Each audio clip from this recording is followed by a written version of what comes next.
لو انت بتحب البيزنس وعندك افكار دايما تطور اي بيزنس تعرفه، ونفسك تبقى الجوكر ما بين التسويق والمبيعات والارقام والداتا والعلاقات، فاحنا بنتكلم عن مجال تطوير الاعمال او البيزنس ديفلوبمنت.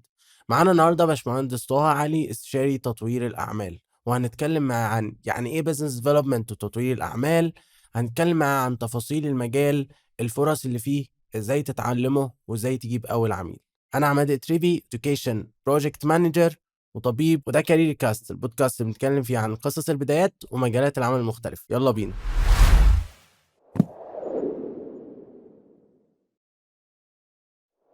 يا باشمهندس. اهلا ايه اهلا. الاخبار؟ كله حلو الحمد نورنا لله. جدا، انا مبسوط ان انا موجود معاك النهارده. يا باشا ده نورك والله، انا سعيد اكتر ومبسوط اكتر، ربنا يكرمك. ربنا ياخدك، عرفنا بنفسك بقى.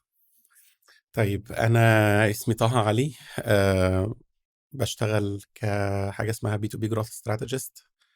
اللي انا بعمله ان انا بساعد الشركات البي تو بي سيرفيس بروفايدرز، تحديدا مقدمي الخدمات بي تو بي لشركات اخرى، ان هم يكبروا حجم اعمالهم من خلال زياده في عدد الاجتماعات مع متخذي القرار داخل الشركات المهتمه بخدماتهم داخل القطاعات اللي هم بيستهدفوها.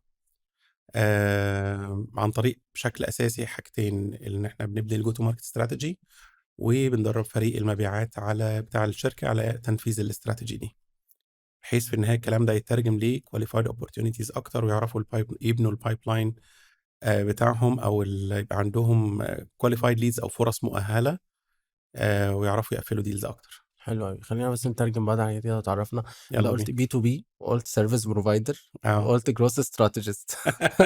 يعني ايه بي تو بي؟ يعني ايه سيرفيس بروفايدر؟ يعني ايه جروث استراتيجيست؟ طيب، نماذج العمل او البيزنس مودلز بتاعت الشركات حاجتين، يا اما بي تو بي، يعني شركات بتبيع لشركات اخرى، او بتبيع بي تو سي او بزنس تو كونسيومرز، شركات بتبيع لافراد.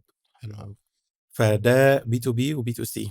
فانا مش بتكلم في البي تو سي، انا دايما بتكلم او بساعد الشركات اللي بتبيع لشركات اخرى، بزنس تو بزنس. بزنس تو بزنس، بس اللي هو البي تو بي. سيرفيس بروفايدر. السيرفيس بروفايدر ده اللي هم مقدمي الخدمات. مقدمي الخدمات دول شركات برضو، يا اما بتقدم خدمات، حاجه انتانجبل، يا اما بتقدم منتجات انتنجبل، غير ملموسه. غير ملموسه، بالظبط كده.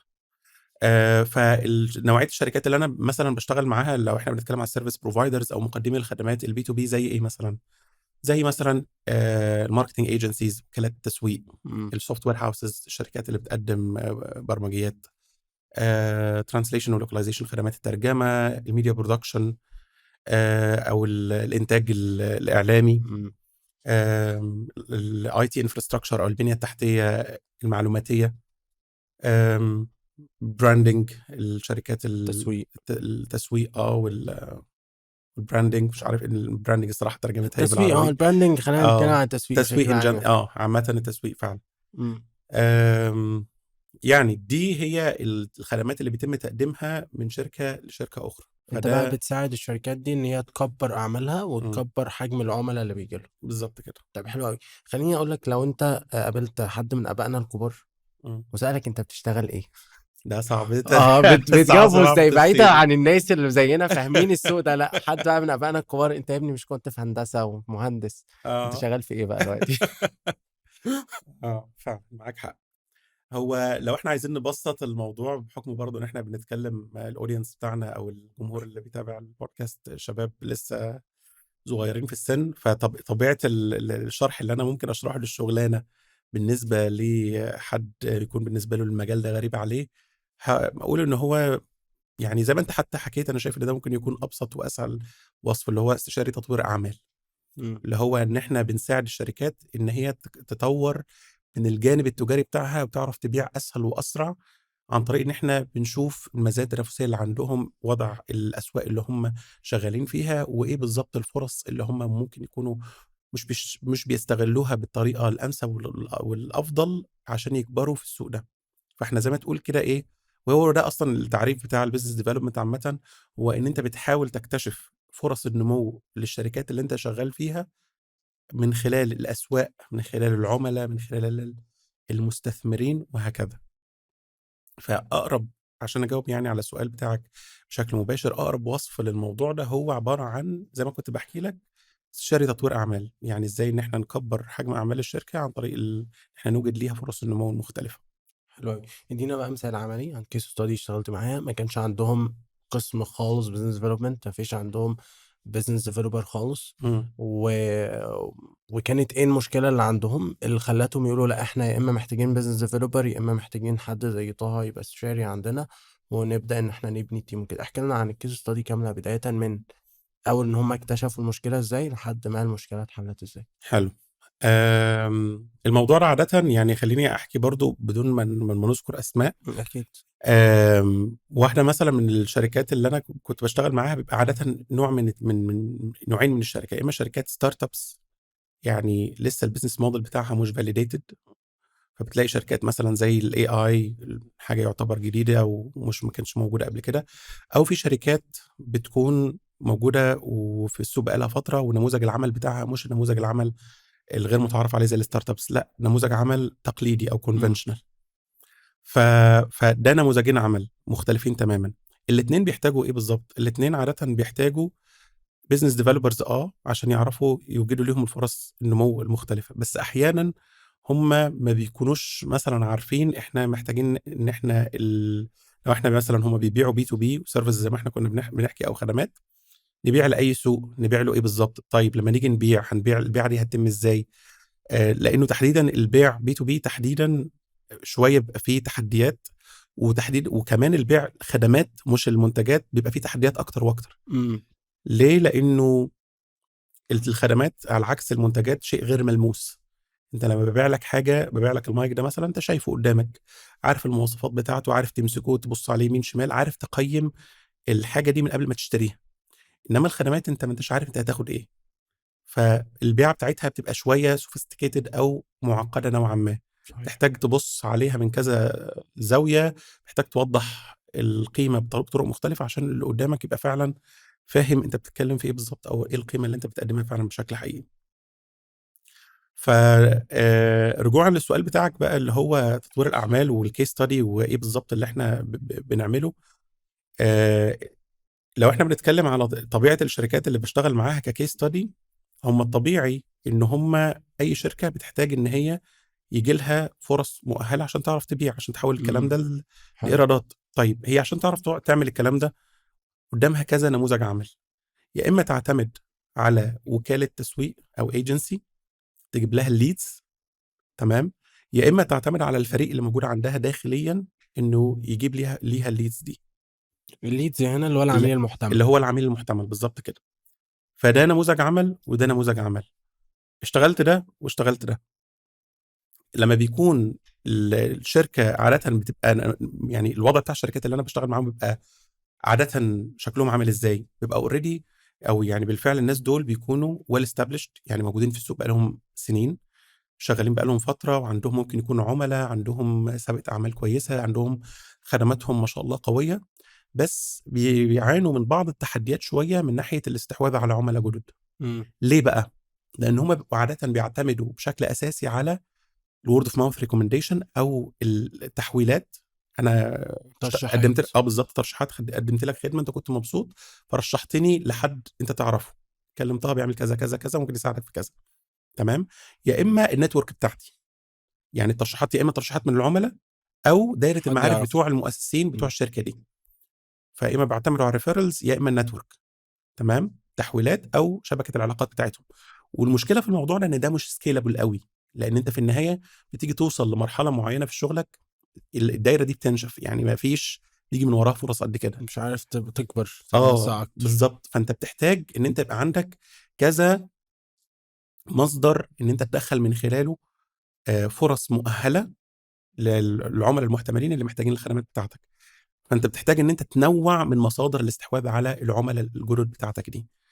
دول موجودين بالفعل، التحويلات من العُملا وشبكة العلاقات، بس مش كفاية إن أنت تعرف تنمو نمو كبير. امم. فاللي إحنا بنعمله هنا إيه بقى، إن إحنا بنضيف channel إضافية على الchannel دي أو القناة اللي هم القنوات اللي هم بيعتمدوا عليها في الاستحواذ على عُملا جُدد، اللي هي التواصل مع متخذي القرار داخل الشركات اللي مهتمة بالخدمات بتاعتهم طبقًا لمعايير العميل المثالي بالنسبة للشركة دي والخدمات اللي بتقدمها. ده اسمه بالإنجليزي outbound. اوت باوند، انت بتريتش اوت او بتتواصل مع إمم، متخذ القرار داخل الشركات المهتمه بالخدمات بتاعه شركتك. حلو. فالميزه بقى في الموضوع ده ايه؟ انت عندك الفرص المؤهله نوعين. عندك انباوند ليدز اللي هي بتجيلك لحد عندك بناء على ترشيح حد ما او عن طريق ان هو شاف لك سامسونج، يعني شاف مثلا كونتنت او شاف حاجه فكان جاي اكلمك، او جاي عن طريق ترشيح او ايا كان. او الاوت باوند ليد ده اللي هو انت اللي رايح تكلمه، انت اللي رايح تكلمه بتتواصل معاه. ده ليه طريقه وده ليه طريقه مختلفه شويه. فاللي احنا شغالين فيه مع الشركات عامه ككيس ستادي هو الاوت باوند ده. إمم، بس عشان الاوت باوند ده يتعامل صح، انت بيبقى قدامك السوق كبير جدا، فانت ما ينفعش انت تتكلم مع السوق كله، لان انت في النهايه الموارد والامكانيات بتاعتك مهما كان محدوده. فانت محتاج ان انت تركز على اجزاء من الماركت معينه اللي بينطبق عليها حاجه اسمها العميل المثالي المستهدف، اي سي بي، ايديال كاستمر بروفايل. حلو. تمام. فاللي احنا بنعمله هنا ايه؟ عشان ككيس ستادي بقى، عشان نعرف ان احنا نساعد العميل بتاعنا اللي هو في الحاله دي بتكون شركه بي تو بي بتقدم خدمات معينه. اول حاجه احنا بنعملها ايه معاهم؟ ان احنا ليه بنبني ليهم حاجه اسمها الجو تو ماركت استراتيجي. الجو تو ماركت استراتيجي دي اللي هي بنسميها بالعربي استراتيجيه دخول السوق. إمم، اللي هو دلوقتي انا عندي خدمات وعندي عملاء، العميل لسه مش فاهم خدماتي ولا يعرف ان انا موجود. فانا دلوقتي لو انا عايز ابيع الخدمات بتاعتي دي للعميل بتاعي، هعمل ايه بالظبط؟ ببقى محتاج ان انا اعمل كذا خطوه في الجو تو ماركت استراتيجي، عشان في النهايه ابقى عارف اوصل للعميل واقنعه بالحاجه اللي احنا بنقدمها. ايه هي الخطوات دي؟ محتاج ان انا مثلا اقسم السوق، اعرف احنا آم، اعرف احنا مين بالظبط طبيعه العميل المثالي المستهدف اللي احنا إمم، هنكلمه. اعرف مين بالظبط متخذي القرار او الباينج سنتر، لجنه الشراء جوه الشركه اللي المفروض ان انا استهدفها، عشان اعرف اكلم مين جوه الشركه، ايه التايتلز المناسبه على حسب دور كل واحد في عمليه الشراء نفسها. محتاج ان انا افهم الفاليو بروبوزيشن او القيمه اللي انا هقدمها دي شكلها عامل ازاي. البوزيشننج او التموضع بتاعي، انا هصنف نفسي على ايه بالظبط، وانا عايز السوق يشوفني ازاي. إمم. فكل دي حاجات احنا بنحتاج نحددها، وبناء عليها بيطلع منها مثلا ايه طبيعه الرسائل التسويقيه اللي هي المسجنج والديستريبيوشن. ايه الرسائل التسويقيه المفروض ان انا هبعتها لمتخذ القرار دول شكلها عامل ازاي بالشكل اللي يقنعهم. والتشانلز، ايه القنوات اللي انا هتواصل معاها مع متخذ القرار دول من خلالها عشان اعرف اوصل لهم بسهوله.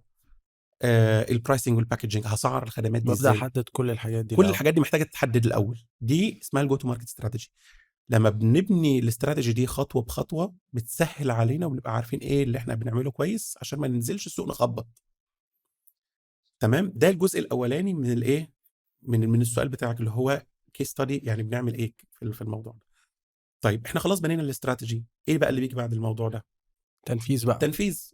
يجي ننفذ. فعشان كده الجانب من التاني من الموضوع ده في الكيس ستاديز ان احنا بندرب الكوميرشال تيم جوه الشركات على ازاي ان هو يمبلمنت او يطبق الاستراتيجي دي. الcommercial team ده اللي هو هنا مبيعات والّا تسويق والّا إيه ما بالضبط؟ هي بقى الفكره كلها انه كل ده ايكو سيستم. وميزه من المزايا بتاعت الجو تو ماركت استراتيجي او استراتيجيه دخول السوق انها بتلم دول كلهم تحت امبريلا واحده. الجو تو ماركت استراتيجي برضو عشان الناس تكون عارفه، او استراتيجيه دخول السوق هي عباره عن يعني نقدر نقول ان هي بلان او خطه منظمه لازاي احنا هنستحوذ على العميل، وازاي ان احنا نحافظ على العميل، وازاي ان احنا نتوسع في شغلنا كمان مع العميل. يعني مش بس بنجيب العملاء زي التسويق، مش بس إمم. بنبيع للعملاء، لا ده ازاي احنا نجيب ونحافظ عليه كاستمر سكسس، او اقسام الكاستمر سكسس يعني في الشركات، وازاي ان احنا كمان نكبر حجم عملنا معاه. واخد بالك؟ يعني هو دلوقتي امم أنا كشركة عايز إن العميل يعرفني، فباشتغل تسويق. بعد ما العميل عرفني بييجي يكلمني عشان أبيع له، فممثل المبيعات هو اللي بيقوم بالدور ده. امم الBD بقى أو الbusiness developer هنا موجود فين؟ حلو. البي دي نقدر نقول ان شغله بيتكلم مع الناس دول كلهم. هو اللي بيديهم الاتجاه اللي يمشوا فيه؟ الدايركشن او الاتجاه بالظبط. يعني حلو. الشغل اللي انا كنت لسه بحكي لك عنه دلوقتي بتاع الجو تو ماركت استراتيجي بيحتاج سكيل سيت او بيحتاج مجموعه من المهارات، مش لا الماركتنج بيوفرها ولا السيلز بيوفرها. إحنا باحب إن أنا بحكم إن إحنا يعني الناس اللي بيتفرّجوا مع أغلبية الaudience يعني بتوع الpodcast ناس شباب صغيّرين، خلّينا ندّي مثال كده لطيف أيوه. يوصّل الفكرة بسهولة جدًا. الفرق ما بين الsales والbusiness development والmarketing هو كالتالي: الmarketing دوره إن هو يجيب العميل على باب الشركة، حلو. الsales بياخده من على باب الشركة يدخّله جوّه. يدخّلوا عند الخزنة. آه. الbusiness development بقى دوره أو التطوير الأعمال إن هو يبني دور تاني للشركة في مكان تاني. إمم. فاهم قصدي؟ يفتح سوق جديد. يفتح سوق جديد. يعني الشركة شغالة في مصر دلوقتي وفي تسويق بيجيب العميل عند باب الشركة وبعد كده مبيعات بيدخّله، أنا بقى عايز أشتغل في السعودية. ده بقى إيه، ده market تاني مختلف تمامًا. إمم. مين اللي بيشتغل في القصة دي؟ الBD. ليه بقى؟ بيحتاج الأول إنه يروح يدرس السوق ده، يفهم المنافسة فيه شكله عامل إزاي، العُملا اللي هناك الpreferences أو التفضيلات بتاعتهم شكلها عامل إزاي، لإن أنا ممكن أكون نفس المنتج اللي أنا بابيعه هنا لو رُحت بِعته في السعودية ممكن أروح أخيّش، لو أنا إمم. اشتغلت بنفس النموذج بدون ما أعدّل. حلو. فبتحتاج إن أنت تبُص تفهم الأسواق الجديدة دي، عشان لو مثلًا الاستراتيجية بتاعة الشركة اللي الBD ده شغال فيها والتوسُّع في أسواق خارجية، هتلاقي الشغلانة بتاعته هي برضه خُد بالك الBD واحدة من الشغلانات اللي بتختلف أدوارها على حسب استراتيجية الشركة وطبيعة الشركة B2C والّا B2B والهدف بتاعها penetration في الmarket اللي هم شغالين فيه دلوقتي أو اختراق قاعدة اختراق السوق اللي هم شغالين فيه حاليًا دلوقتي والّا أسواق جديدة. فبالتالي هو بقى عنده من المهارات والخبرة إنه يعرف يadapt، إنه يعرف على حسب استراتيجية الشركة أتكيّف مع الوضع الجديد. يتكيّف وينفّذ. إمم. فاهم قصدي؟ ف ف ف فعشان كده بيبقى دوره بيختلف على حسب الاستراتيجية بتاعة الشركة بتقول إيه بالضبط. بس أكيد في أدوار عامة، يعني أنت قُلت لي دلوقتي إمم. إحنا عايزين ندخل سوق جديد، قُلت أول حاجة إن هو هيروح يعمل market research. يشوف السوق الجديد ده يعمل آه. market research ده يعني هيشوف مين العُملا اللي موجودين، ومين العميل اللي هم ينفع إن هم يبيعوا له، صح إمم. كده؟ إمم. والعميل ده ومين المنافسين اللي هناك. بالضبط. بعد ما عمل الmarket research الخطوة التانية بيعمل إيه؟ خُد بالك دي حاجة من الحاجات اللي أنا عشانها كده أنا باحب بيها الgo to market strategy جدًا. لأن الgo to market strategy أو استراتيجية دخول السوق بتتعمل سواء السوق اللي أنت شغال فيه دلوقتي حالًا وبتiterate عليه طول الوقت زي أي استراتيجية، أو رايح لسوق جديد. لو رايح سوق جديد أنت هتروح تطبّق الgo to market strategy أو استراتيجية دخول السوق دي من أول وجديد. حلو. من أول الsegmentation والtargeting فأنت رايح تعمل market research، محتاج تعمل competitive analysis هناك تعرف المنافسين تحليل المنافسين. وهكذا. محتاج إن أنت تفهم تبقى عندك customer insights أو يبقى عندك معلومات عن العملا والتفضيلات بتاعتهم في السوق الجديد ده، إمم. اللي بناءً عليه هتعرف تعمل customer segmentation تقسّم فئات العملا المختلفة، وتختار الsegments المناسبة ليك، واللي هم ممكن يشوفوا إن أنت مناسب ليهم برضه خُد بالك، النقطة إمم. دي مهمة جدًا. وكمان بعدها تقدر إن أنت تشوف إيه الvalue اللي أنا هاقدّمها للناس دول، وعايزهم يشوفوني إزاي، وأعرف إن أنا أprice المنتجات بتاعتي، ما هو أنا هابقى داخل سوق جديد، فعُملة حلو. جديدة، فهاprice المنتجات بطريقة مختلفة، هاpackage المنتجات أو الخدمة بطريقة مختلفة، والdistribution والmessaging بتاعنا لازم يكون adapted برضه للسوق الجديد اللي أنا رايح أتكلم معاه. ما ينفعش أنا مثلًا داخل سوق سعودي إمم. وأروح أتكلم مثلًا بلغة مش بتتناسب مع الثقافة بتاعتهم. فعشان كده أنا باعتبر إنه اللي بيحكم القصة دي كلّها ودور وكور الBD أو الbusiness developer أو مطوّر أعمال هي في الحتّة دي go to market strategy. طول حلو. الوقت بيقعد يبني الstrategy ويiterate عليها. ليه؟ لإنه الإمكانيات بتاعة الشركة اللي هو شغال فيها بتتغيّر، ممكن يضيفوا خدمات زيادة، ممكن يبقى يزوّدوا features زيادة أو خصائص زيادة في الخدمات اللي هم بيقدموها. الأسواق بتتغيّر، إحنا شايفين أهو الAI مثلًا دخل في industries كتير وmarkets كتير، غيّر حاجات كتير وخلّى الvalue proposition أو القيمة اللي الشركات بتقدّمها دخل فيها موضوع الAI. فبيحصل shifts كل شوية، بيحصل تغيُّرات كل شوية في السوق، سواء بسبب الAI أو أيًا كان غيره يعني طبعًا. فالدور بتاع الBD بقى هنا إيه، إنه يبقى مراقب ده طول الوقت، إمم. يiterate على الstrategy طول الوقت ويكيّفها أو يعني يليّقها على حسب إمكانيات الشركة وأوضاع السوق، عشان في النهاية يحقق فرص النمو اللي إحنا كنا بنتكلم عليها دي، سواء من الأسواق اللي هو شغال فيها حاليًا أو أسواق برّه أو أيًا كان بقى. حلو أوي، يعني هو دلوقتي خلّينا نضرب مثال إن أنا عندي شركة تسويق وعايز ادخل السوق السعودي، فبروح اشوف والله العملاء اللي هناك، لقيت ممكن ان احنا نشتغل مع المدارس، لا ممكن ان احنا نشتغل مع الناس اللي بيبيعوا أيوه. ملابس، لا ممكن ان احنا نشتغل مع الناس اللي بيبيعوا تليفونات. إمم. احتياجات الناس دي ايه، احتياجات الناس دي، احتياجات الناس دي ايه، المنافسين في هنا 5 منافسين بيشتغلوا هنا، في 5 بيشتغلوا هنا، بس في 2 بس شغالين مع العميل بتاع التليفونات. إمم. احتياجات العميل بتاع التليفونات ده ايه، طيب المشكله اللي في السوق ايه، وبالتالي ببدا ان انا بناء على المعرفه دي ابني الجو تو ماركت استراتيجي، اللي أيوه. انا هدخل السوق ازاي، سعري هيكون ازاي، القنوات اللي انا هدخل فيها وكده. في المرحله اللي بعد ما هو عمل الاستراتيجي دي، بنيجي على التنفيذ. إمم. وفي مرحلة التنفيذ هو بيدي تاسكات لقسم التسويق، ان احنا وليكن عايزين نعمل كامبين هتركز على القيمة المضافة دي، صح إمم. كده. وبيدي تاسكات لفريق المبيعات، ان احنا محتاجين ان احنا في عندنا داتا معينة من العملاء محتاجين نتواصل معاها. إمم. كمان انا بقوله ده صح؟ هو بس حتّة التاسكات دي يعني فيها إيه، تحفُّظ عليها شوية، إن هي ممكن يكون فيها حتّة authority شوية، مع إنه ايوه، ايه الاثوريتي، ايه العلاقة ما بين التلات اقسام دول؟ هو أنا باعتبر إن الbusiness development وتطوير الأعمال بيدّي direction، يعني بيقول لقسم التسويق إحنا محتاجين نبيع بالطريقة الفلانية.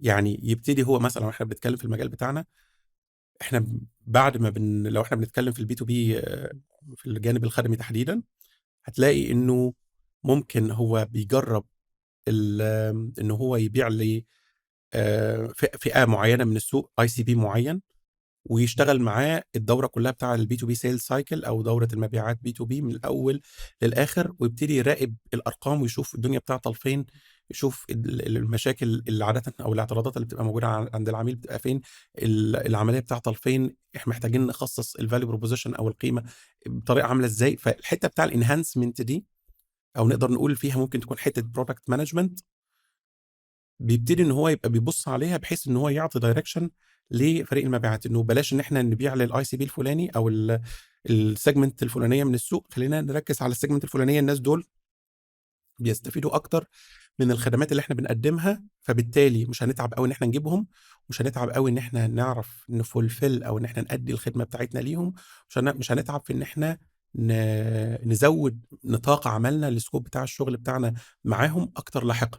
مم. الكلام ده باللي بيشوفه محتاج حد يكون strategic وبيشتغل بشكل high level، يعني بيبُص على الصورة كده من فوق bird eye view، يشوف الmarketing efforts رايحة ناحية إيه، الsales efforts ناحية إيه، لإنه أنت بتبقى في النهاية محتاج إن الناس دول كلّهم يكونوا شغالين على بيكمّلوا بعض. حلو. تمام. يعني إحنا لسه المثال اللي إحنا كنا بنضربه من شوية، الmarketing بيبني demand، بيبني احتياج للحاجة اللي الشركة بتبيعها، وعن طريق بقى الcontent والads والطرق المختلفة، بحيث إنه يبقى في وعي عن أو awareness عن الخدمة أو المنتج ده عند فئة العملاء المستهدفة.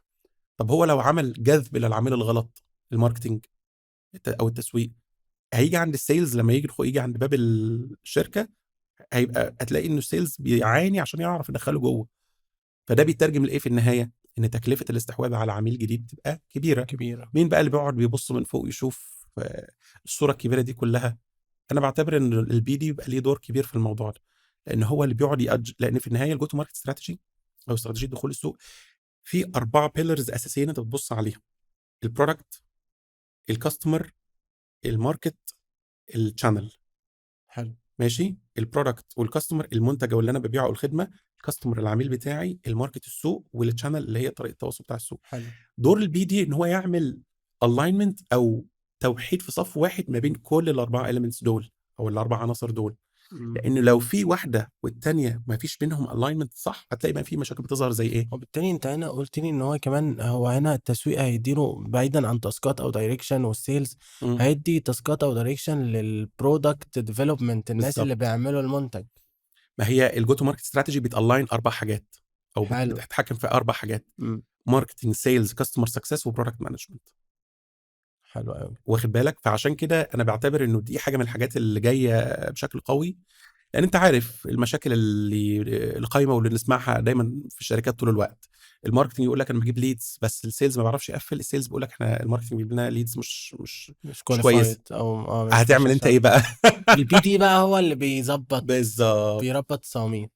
الBD اللي بيشتغل على الgo to market strategy هو اللي بيحط الكلام ده كله على خط واحد: يا جماعة إحنا شغالين بSLAs معيّنة، SLAs دي اللي هي الservice level agreement. اتفاقية معينة آه. على الخدمة، وليكن أنا باقدّم خدمة كورسات، أنت هتطل هت هت هتسألني سؤال أو هتسأل الinstructor سؤال، الinstructor هيرد عليك خلال قد إيه؟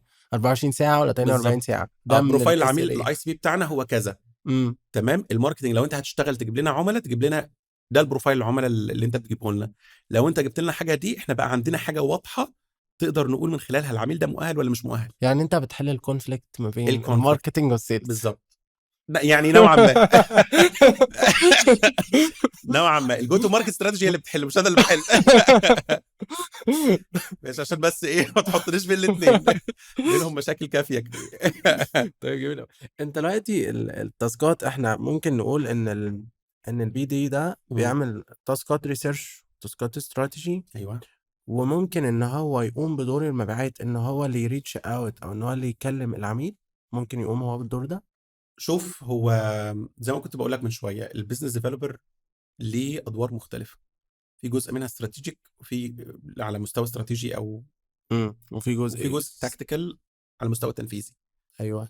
وعشان كده كنت باقول لك الكلام بتاعك صح، يعني 100%. بس دور زي ما باقول لك الbusiness developer بيختلف على حسب استراتيجية الشركة، نموذج العمل بتاعها B2C والّا B2B، الأهداف بتاعتها إنها تتوسع في أسواق خارجية، والّا هي تpenetrate وتفضل في السوق ده بس تكبر فيه أكتر. فبالتالي دور الBD بيختلف على حسب الأدوار. واحدة من الأدوار دي إن هو يعمل فعلًا زي ما أنت بتقول كده، لو إحنا بنتكلم حتى في الcontext أو السياق اللي إحنا بنتكلم فيه B2B تحديدًا، بتلاقي إنه دور الbusiness developer ليه دور كبير جدًا في إنه يتعامل مع العملا بشكل مباشر. لأن عادةً دي بتبقى الB2C أنت بتتكلم مع عملا كتير جدًا، إمم. فبالتالي دور الBD ما بيبقاش بيحتك بشكل كبير أوي مع العملا زي الB2B. الB2B عدد deals صغير أو عدد فرص صغير، بس الفرصة الواحدة منها بفلوس.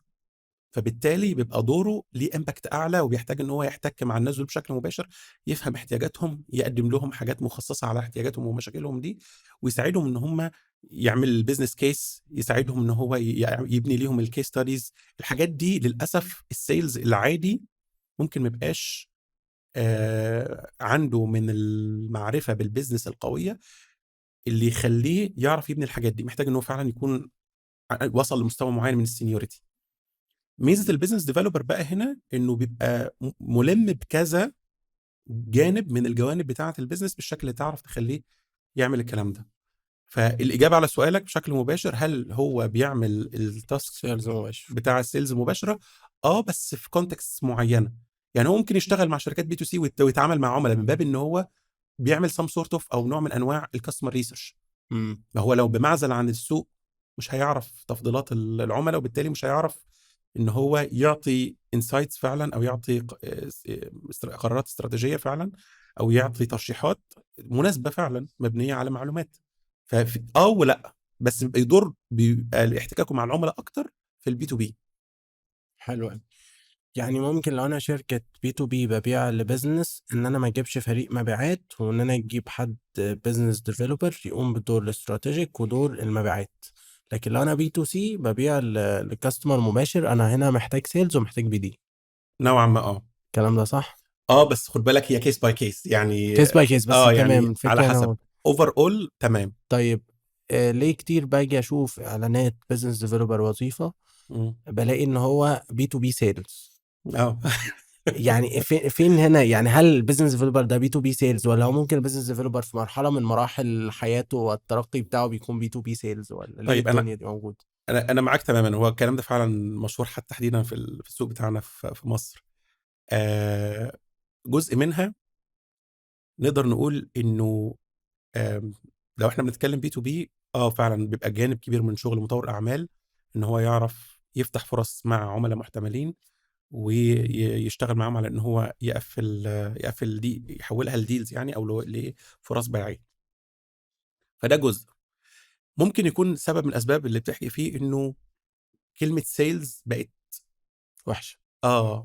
perception أو تصوُّر السوق عنها بقت إنها حاجة أنت sales، فتحس إنه إيه، أنت جاي تلبّسني في مصيبة، أنت عايز تبيع لي بصرف النظر عن الحاجة دي مناسبة والّا لأ. فنوعًا ما ممكن يكون الbehavior بتاع الناس بتوع الsales عامةً في مصر بيحاولوا قدر الإمكان إن هم يبعدوا عن القصة دي. إمم. زي مثلًا سمسار. فبقى بروبرتي كونسلتنت مثلا، سمسار بقى اسمها بروبرتي كونسلتنت.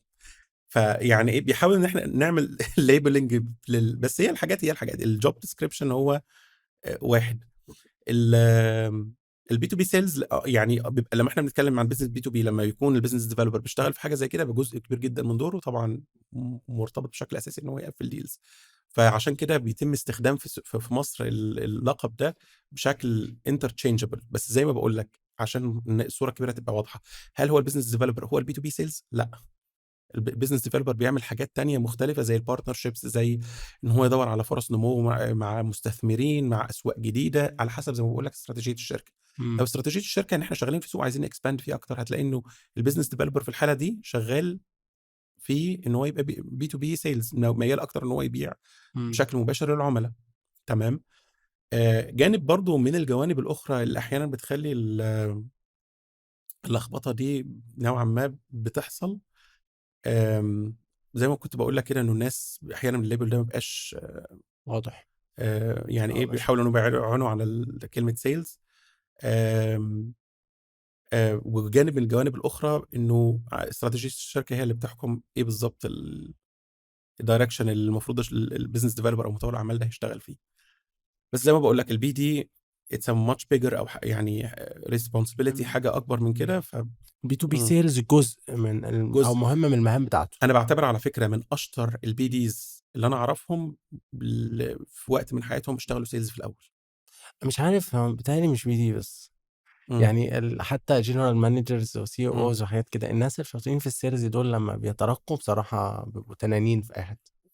ده حقيقي، ده حقيقي، لإنه في النهاية أنت كل ما بتكبر في شغلانتك، أنت بيبقى بيتطلب منك less technical، أو إن أنت يبقى المهارات الفنية عندك أقل، وتبقى دورك أكتر استراتيجي، ودورك أكتر في communication، وتبقى شايف الأمور من فوق.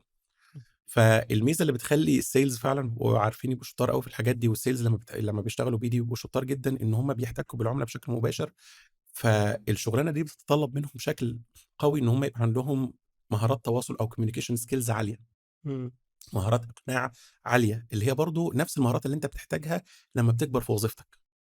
فاهم قصدي؟ أيوه. فأنت لمّا بتبتدي sales، أنا بابقى شايف إنه أنا يعني حاجة من الحاجات اللي الصراحة ساعدتني جدًا في شغلي وخلّتني يعني في مجال الbusiness development الحمد لله، يعني ربنا يعني وفّقني فيه كويس جدًا، إن أنا من تانية، تالتة ابتدائي وأنا باشتغل في المبيعات بشكل أو بآخر. إيه أول بيعة بعتها طيب؟ أول بيعة بعتها في حياتك؟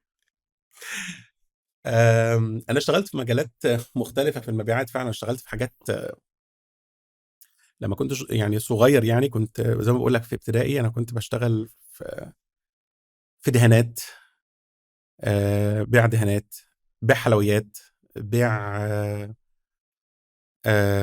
retail أو اللي هو إيه، سوبر ماركت سوبر ماركتس وحاجات من دي. آمم، إيه تاني يا ربي؟ آمم، والله كتير أوي. أنا تقريبًا كل صيف كل صيف كل بننزل. صيف في حاجة مختلفة. حلو.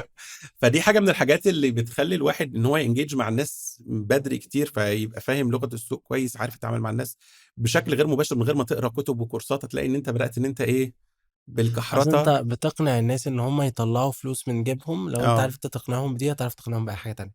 بالضبط. ف فبالتالي لمّا أنت بتبقى مدير تحتك موظفين، خلاص أنت هتقنعهم يعملوا حاجة من غير ما يدفعوا فلوس. فأنت عملت الحتّة الصعبة يعني. طيب، حلو أوي. خلّينا نقول إن أنت قُلت كتير أوي من مهام الBD، إنه يكون فاهم marketing، فاهم sales، فاهم علاقات عامة، فاهم أرقام عشان يحلّل.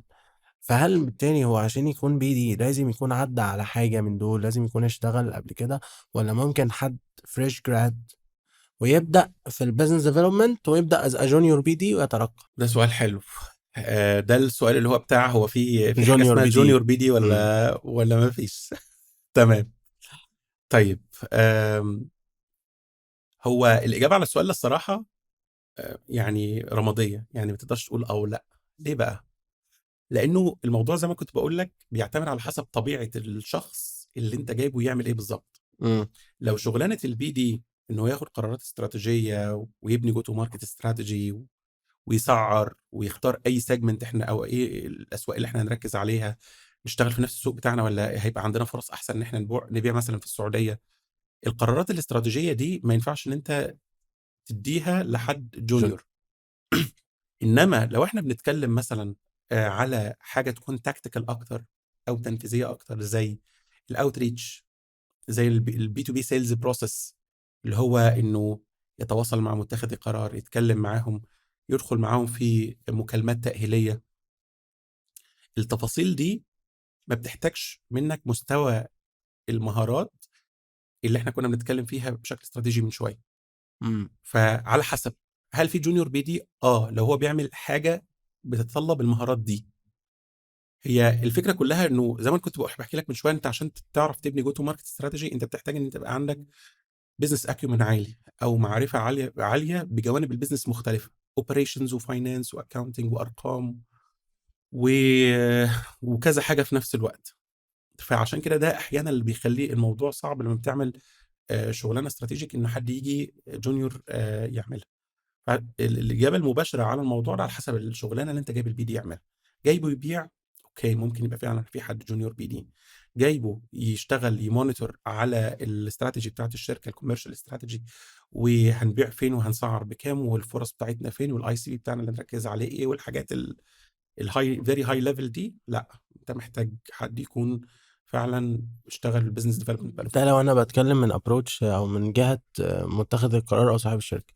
لو انا بتكلم من جهة الشاب اللي عايز يختار مجال يشتغل فيه، امم هو ممكن يتارجت انه يشتغل بزنس ديفلوبر. هل ممكن ان هو يلاقي فرصة جونيور بزنس ديفلوبر، ولا هو ممكن يدور على جونيور بزنس ديفلوبر او بي تو بي سيلز؟ اي حاجة من دول ممكن يدخل فيهم وتكون هي البداية، الاثنين موجودين. ويقدر يدخل في دي ويدخل في دي. اه مهامه في الاول غالبا هتميل ناحية التنفيذ طبعا. والبي تو بي سيلز. حلو. محتاج ان هو يطور من نفسه في باقي المهارات عشان يبدا ان هو يترقى، صح كده؟ بالظبط. يعني انت حكيت لي قبل كده ان انت كنت شغال في ايجنسي بزنس ديفلوبمنت، فانت كنت الدايركتور او بزنس ديفلوبمنت مانجر، صح كده؟ ومعاك بزنس ديفلوبرز جونيورز هم لسه اندر جراد، امم صح كده؟ امم بناء على ايه اخترتهم وقلت دول مناسبين ووافقت عليهم، وكانوا بيعملوا ايه جوه الشركه؟ هو في الكيس اللي انت بتحكي عنها تحديدا كان بيبقى دور الشباب دول، حتى وان كانوا صغيرين بس كانوا ما شاء الله شطار جدا، بس كان دورهم كان محصور في اكتيفيتيز صغيره بيعملوها صح، بس بيعملوها كتير. فبالتالي ما فيش فيه مساحه للتغيرات بشكل كبير. كان الدور بتاعهم في الحالة دي كان بيعملوا بروسبكتنج بشكل أساسي، بيحجزوا مثلا ليا اجتماعات مع متخذي قرار داخل شركات مهتمة بالخدمات بتاعة الايجنسي.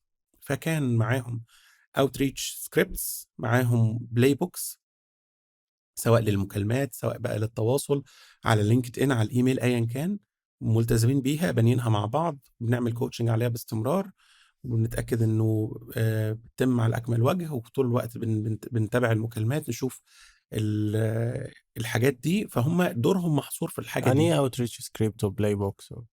ده تمام. الموضوع حقك صعب. عليا. اوتريتش سكريبتس دي الرسائل التسويقيه اللي بيستخدموها عشان يرسلوها لمتخذ القرار. المتخذ القرار دول اللي بينطبق عليهم المعايير بتوع العميل المثالي المستهدف او الاي سي بي. حلو. تمام. فهم يبقى عندهم رسائل معينه تسويقيه مبنيه على حسب الريسيرش والتفاصيل اللي طالعه في الجو تو ماركت استراتيجي. تمام. فده معنى اوتريتش سكريبت او اوتريتش سيكونس، اللي هي الترتيب او سلسله من الرسائل التسويقيه اللي بيتم استخدامها عشان نعرف نجذب انتباه العميل المحتمل، اللي هو بيكون راجل متخذ قرار، او يعني بيكون راجل يعني ستيك هولدر في الشركه اللي احنا بنبقى حابين ان احنا نعرض عليهم ان احنا نشتغل معاهم. فده يعني ايه اوتريتش سكريبت. البلاي بوك ده نقدر نقول بشكل مختصر جدا ملف اللي بيبقى فيه التفاصيل دي. لو انا اعمل مكالمه مثلا مع الدكتور عماد، بحاول ان انا اشتغل مع الشركه بتاعته مثلا، فمحتاج ان انا ما بقاش ماشي بشكل عشوائي، مش عارف الهيكل بتاع المكالمه بتاعتي معاه تبقى عامله ازاي. فعشان اتاكد انه لو معايا شخص واحد اتنين تلاته اربعه هيشتغلوا بنفس الطريقه، محتاج ان انا ادي لهم جايد لاين، محتاج ان انا ادي لهم بلاي بوك، طريقه لما تيجي تعمل مكالمه للعميل المحتمل تبقى شغال على الطريقه دي. هتتكلم معاه في كذا، هتفتح كلام معاه كذا، وبعدين هتتكلم عن الحاجة الفلانية، وتبتدي تطوّر من اهتمامه بالطريقة الفلانية، وبعدين تتكلم عن كذا، عن كذا، عن كذا، عشان في النهاية تعرف توصل للنتيجة اللي إحنا متفقين عليها، إن إحنا لو حققناها في نهاية المكالمة مثلًا، يبقى أنت كده إيه، حققت النتيجة المطلوبة، سواء بقى الكلام ده على مستوى المكالمة، على مستوى على مستوى التواصل الtext. فده يعني إيه، الإجابة بتاع سؤال يعني إيه playbook. حلو. يعني هو الخلاصة إن هو ممكن يشتغل تحت إدارة حد senior إمم، وينفّذ بعض التاسكات، بالضبط، وبعد زي ما أنت بتقول كده هُم كانوا بيعملوا research مثلًا على العُملا المحتملين بناءً على الاستراتيجية اللي أنت حاططها لهم، بيبدأوا إن هُم يكلموهم المكالمة الأولية أو يحددوا لهم meeting معاك. بالضبط، ممكن بعضهم يحضر الاجتماع معاك بحيث إن هو يتعلم منّك، إمم، وممكن بعد شوية بعضهم اللي هو مثلًا ناجح في إقناع عدد كبير من المكالمة الأولانية إن هو يدخّلها لك، إمم، لأ ده يبقى ده مناسب إن هو يعمل الmeeting أيوه، التاني. الله ينور عليك. فيبدأ إن هو يتطور، طيب ده بقى فاهم أكتر يعمل استراتيجي. بالضبط، هي بتمشي كده بالتدريج، وأنا باعتبر إن دي أفضل طريقة الصراحة، إن إحنا بنبتدي بحاجة صغيرة، نعملها كتير، كتير، كتير، كتير لحد ما نتقنها. خلاص بيّنت إن أنت فعلًا حد قوي في الحتة دي، وتعرف إن أنت يعني عاوز بقى إن أنا أطوّر من مستوى المستوى بتاعك، عايز أطوّرك أكتر، فخلّيك إنك تاخد المرحلة اللي بعدها، ما تبقاش بس تعمل مثلًا الoutreach بس أو تتواصل مع المتخذ القرار بس، لأ ممكن تخش معاه اجتماع كمان.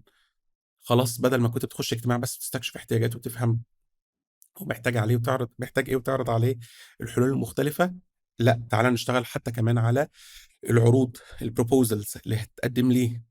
خلاص أتقنت المرحلة دي، تعالَ نخش في اللي بعدها، تعالَ نشوف إزاي إن إحنا negotiate مع العميل المحتمل ده ونقنعه فعلًا بالحاجة دي، وإزاي إحنا نخصص الخدمات اللي إحنا مثلًا بنقدمها بشكل يتناسب مع احتياجاته ويحل له مشاكله. فاهم قصدي؟ بتتاخد بالتدريج، عشان أنا باعتبر إنه فكرة إنك تحط عليه كل حاجة مرة واحدة دي بتبقى شوية overwhelming أو مرهقة ومتعبة والlearning curve فيها بيبقى صعب، عشان كده متاخد واحدة واحدة بالتدريج كده بتبقى الدنيا ألطف.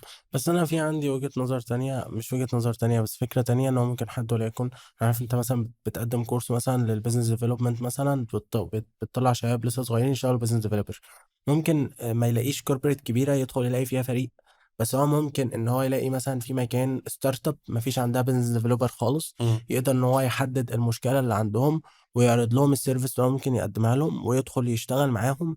بدايةً من تحديد الICB اللي إحنا قُلنا عليه العميل المحتمل، إمم. وتحديد المشكلة، وتحديد الإستراتيجي، وإن هو يexecute وكل حاجة. هل ممكن ده يحصل؟ ممكن، يعني ممكن الشباب اللي بيخرجوا من عندك من الكورس يقدروا إن هم يقدموا خدمة زي كده؟ ممكن إن ده يحصل ما فيش مشكلة، بس هي الفكرة كلّها لو أنت هتشتغل في startup أنت محتاج إن أنت يعني هتبقى أنت حرفيًا جوكر.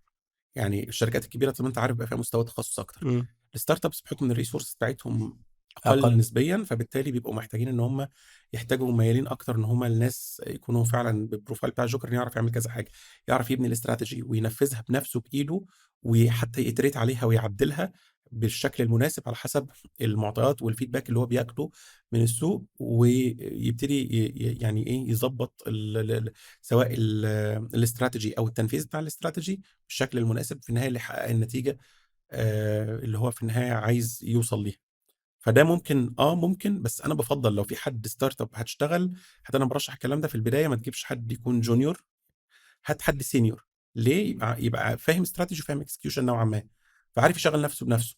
لمّا تيجي بقى تكبّر الشغل بعد كده، ممكن تخلّي الراجل الsenior ده تحته شباب juniors.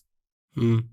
فاهم؟ فيبقى في نوع من أنواع الbalance أو التوازن ما بين الخبرة وإيه، الcost عظيم جدًا. أو التكلفة. جميل أوي. نيجي إمم، بقى على سؤال مهم، إمم. هيقبض كام؟ junior؟ ده أبو كام؟ senior؟ وممكن أعلى من senior وفي مصر والخليج. طيب، average طبعًا. أوكي. طيب لو إحنا بنتكلّم في المرتبات في مصر، طبعًا بيختلف اختلاف كبير ما بين الناس اللي بتشتغل مع شركات محلية، والناس اللي بتشتغل مع شركات برّه، زي أي وظيفة برمجة أو غيره. المرتبات اللي أنا شُفتها في مصر بتختلف الحقيقة على مستوى طبعًا الخبرة وعلى حسب إمكانيات الشركة. ممكن تبتدي في شركات ممكن يبتدي الsalaries فيها من 10، 12,000، وفي شركات بتدّي مثلًا بتاع 6، 7,000. ده junior. ده حد junior. إمم. لو حد mid level يعني senior وبقى له في الشغلانة فترة، يعني حركة مثلًا يعني إيه، مش هنقول يعني مثلًا بقى له في شغلانة 5 3 مثلًا. 4 سنين 5 سنين مثلا ممكن تلاقي انه السالري بتاعه وصل مثلا ل 30 35 40. في لو هو شغال مع شركات اكبر ومستوى الخبره بتاعته اكتر ونتائجه احسن، ممكن تلاقي وصل ل 50 60 كمان حلو. كبيزك بيزك سالري. طبعا لو هو شغال مع شركات اجنبيه بقى بتبقى الوضع اعلى واحسن بكتير، وانا بعتبر انه حاجه من الحاجات اللطيفه جدا، وعشان كده انا واخدها ميشن عندي الحقيقه، انه ان انت مش يعني ان انت تقدر تشتغل مع شركات خارجيه او اجنبيه من هنا لو انت عندك السكيلز ان انت تعرف تعمل الكلام ده. يعني حاجه من الحاجات اللي انا بطمح ليها في البروجرام اللي كنت بتحكي عنه من شويه، ان انا اعرف امكن الشباب اللي موجودين في محافظات غير مركزيه زي مثلا اسوان، الاقصر، اللي هي هم بعيد عن المحافظات، القاهرة. القاهره واسكندريه وهكذا، ان هم يعرفوا يلاقوا شغل. مش شرط تكون في القاهره، ممكن تلاقي شغل بسهوله جدا مع شركات اجنبيه، تعرف تشتغل معاهم والحقيقه تحقق لهم نتائج كويسه من وانت قاعد في راحه بيتك، وحتى لو انت قاعد في قريه جوه محافظه من المحافظات البعيده. ليه؟ لانه في الحاله دي الشغلانه دي تحديدا بتاعه مثلا البروسبكتنج والليد جنريشن، ده جانب الجوانب اللي بيشتغل عليها البي دي، بتتعمل غالبا لو احنا في بعض الصناعات، خاصه الصناعات اللي انا بحكي عنها اللي هي البي تو بي سيرفيس او الخدميه، ممكن بسهوله انها تتعمل اونلاين. إمم. الانجيجمنت كله بيحصل اونلاين، طبعا بيحتاج مستوى مهارات عالي، بس اتس دوبل، ويعني بتحصل جدا. يعني الحمد لله. يعني ربنا كرمني الفترة اللي فاتت، في آخر فترة أنا كنت باشتغل فيها، يعني أنا كنت قاعد على المكتب بتاعي في بيتي، والحمد لله كان في آخر شهر ونص مثلا مقفل بتاع حوالي 15 ديل كلهم مع شركات لا شفتهم ولا شافوني فيس تو ما فيس، شاء الله. كلها كانت أنت دايركت بتتكلم هنا عن deals كبيرة كمان. ديلز كبيرة، مع شركات ما شاء الله كبيرة، وشركات في السعودية وفي الهند وفي كذا مكان، كله اونلاين بيحصل 100%. بس هي الفكره كلها ان انت عندك المهارات ان انت تعرف تعمل الكلام ده بشكل كويس، وفعلا تبقى فاهم البروسيس بشكل مظبوط، عندك كوميونيكيشن سكيلز عاليه، ويبقى عندك السكيل سيت بتاعه البيزنس ديفلوبر الشاطر اللي فعلا يعرف ان هو ينفذ الكلام ده على اكمل وجه. إيه هي بقى الskill set بتاعة business developer starter؟ اللي هو أنا دلوقتي تمام أخدت فكرة عن امم المجال، عايز أتعلم، محتاج أتعلم إيه؟ حلو. لو احنا بنتكلم على ايه بالظبط اللي انت محتاجه، او what it takes to be a good business developer، او ايه بالظبط المهارات ومعلش اللي انت قسمها لي كmilestones بحيث إن أنا عشان أبدأ، امم وبعد كده عشان أنتقل للمرحلة اللي بعد كده. هقسمها لك تقسيمه حلوه. إمم. البيزنس ديفلوبر او مطور الاعمال، في حتى الجماعه بتوع الاتش ار بيقسموها كالتالي، موديل كده اسمه كي اس اي: knowledge. نوليدج، سكيلز، اتيتيود. تمام. لو على مستوى النوليدج، هو محتاج ايه بالظبط؟ محتاج يبقى عنده نوليدج في كذا حاجه. knowledge معرفة، skills معرفه، مهارات، attitude ده attitude. بالظبط. اتيتيود اللي هو ايه، attitude يعني بيتهيأ لي attitude. نقدر نقول السمات الشخصيه. إمم. المعرفه اللي هو محتاج ان هو يكون موجوده عنده، زي مثلا الاندستري نوليدج، معرفه بالصناعه اللي هو شغال فيه. محتاج انه يبقى عنده كاستمر انسايتس، يبقى عارف العميل اللي هو بيبيع ليه، وعارف الكونتكست او السياق العام اللي العميل ده بيحتاج الخدمه او البرودكت ده امتى، ويبقى فاهم التفاصيل دي كويس جدا. بيبقى محتاج ان هو يبقى عنده برضه يعني كومبetitive ريسيرش كويس، يعرف يعمل بحث منافسين. بحث تنافسي، انه يفهم ايه بالظبط المنافسين بتوع الشركه اللي هو شغال فيها، ايه بالظبط الاوفرنجز بتاعتهم، او ايه بالظبط اللي هم بيقدموه، وازاي هو الفرق ما بين اللي هو بيقدمه والمنافسين بيقدموه، وازاي يعرف ان هو يطور ميزه تنافسيه للشركه اللي هو شغال فيها بناء على دراسته للمنافسين. فده نقدر نقول ايه. وطبعا لازم يكون في برودكت نوليدج. البرودكت نوليدج ده اللي هو يكون علمه ومعرفته المنتج اللي هو بيبيعه. بالمنتج اللي هو بيبيعه اصلا. فدي انواع المعرفه اللي هو لازم يكون اوير بيها او عنده علم بيها، معرفه قويه جدا. ده على مستوى النوليدج او المعرفه من الموديل اللي احنا حكينا عنه اللي هو ايه، الكيس ايه. لو احنا جينا بقى نخش على المرحله الثانيه بتاع السكيلز، المهارات اللي محتاجه ان هي تكون موجوده عنده، محتاج يبقى عنده كذا مهاره، زي مثلا اللي احنا اتكلمنا عنها كوميونيكيشن سكيلز، مهارات تواصل عاليه جدا. محتاج انه يكون عنده مهاره مثلا الاناليتيكال ثينكينج، يكون بيفكر بطريقه تحليليه. يكون استراتيجيك، ما يبقاش بيبص طول الوقت تحت رجله، محتاج يشوف الصورة الكبيرة. فاهم قصدي؟ يكون فعلا عنده emotional intelligence، من المهارات المهمة جدا واللي بحسها بصراحة underrated في السوق بتاعنا، انه يبقى فاهم الكونتكست اللي قدامه بيتكلم في ايه، المتخذ القرار بيفكروا في ايه دلوقتي، ازاي ان احنا اقنعهم بالطريقة المناسبة. فالحاجات دي بتبقى مهمة جدا.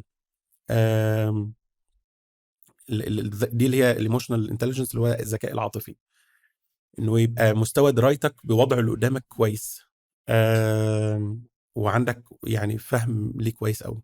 فده على المستوى نقدر نقول سكيلز دي ايه، نقدر نقول ايه شويه سوفت سكيلز كده محتاج ان هو يكون عنده، عشان بناء عليه يعرف، ناهيك بقى عن نيجوشيشن، يعرف يعني يبقى عنده مهارات تفاوض كويسه.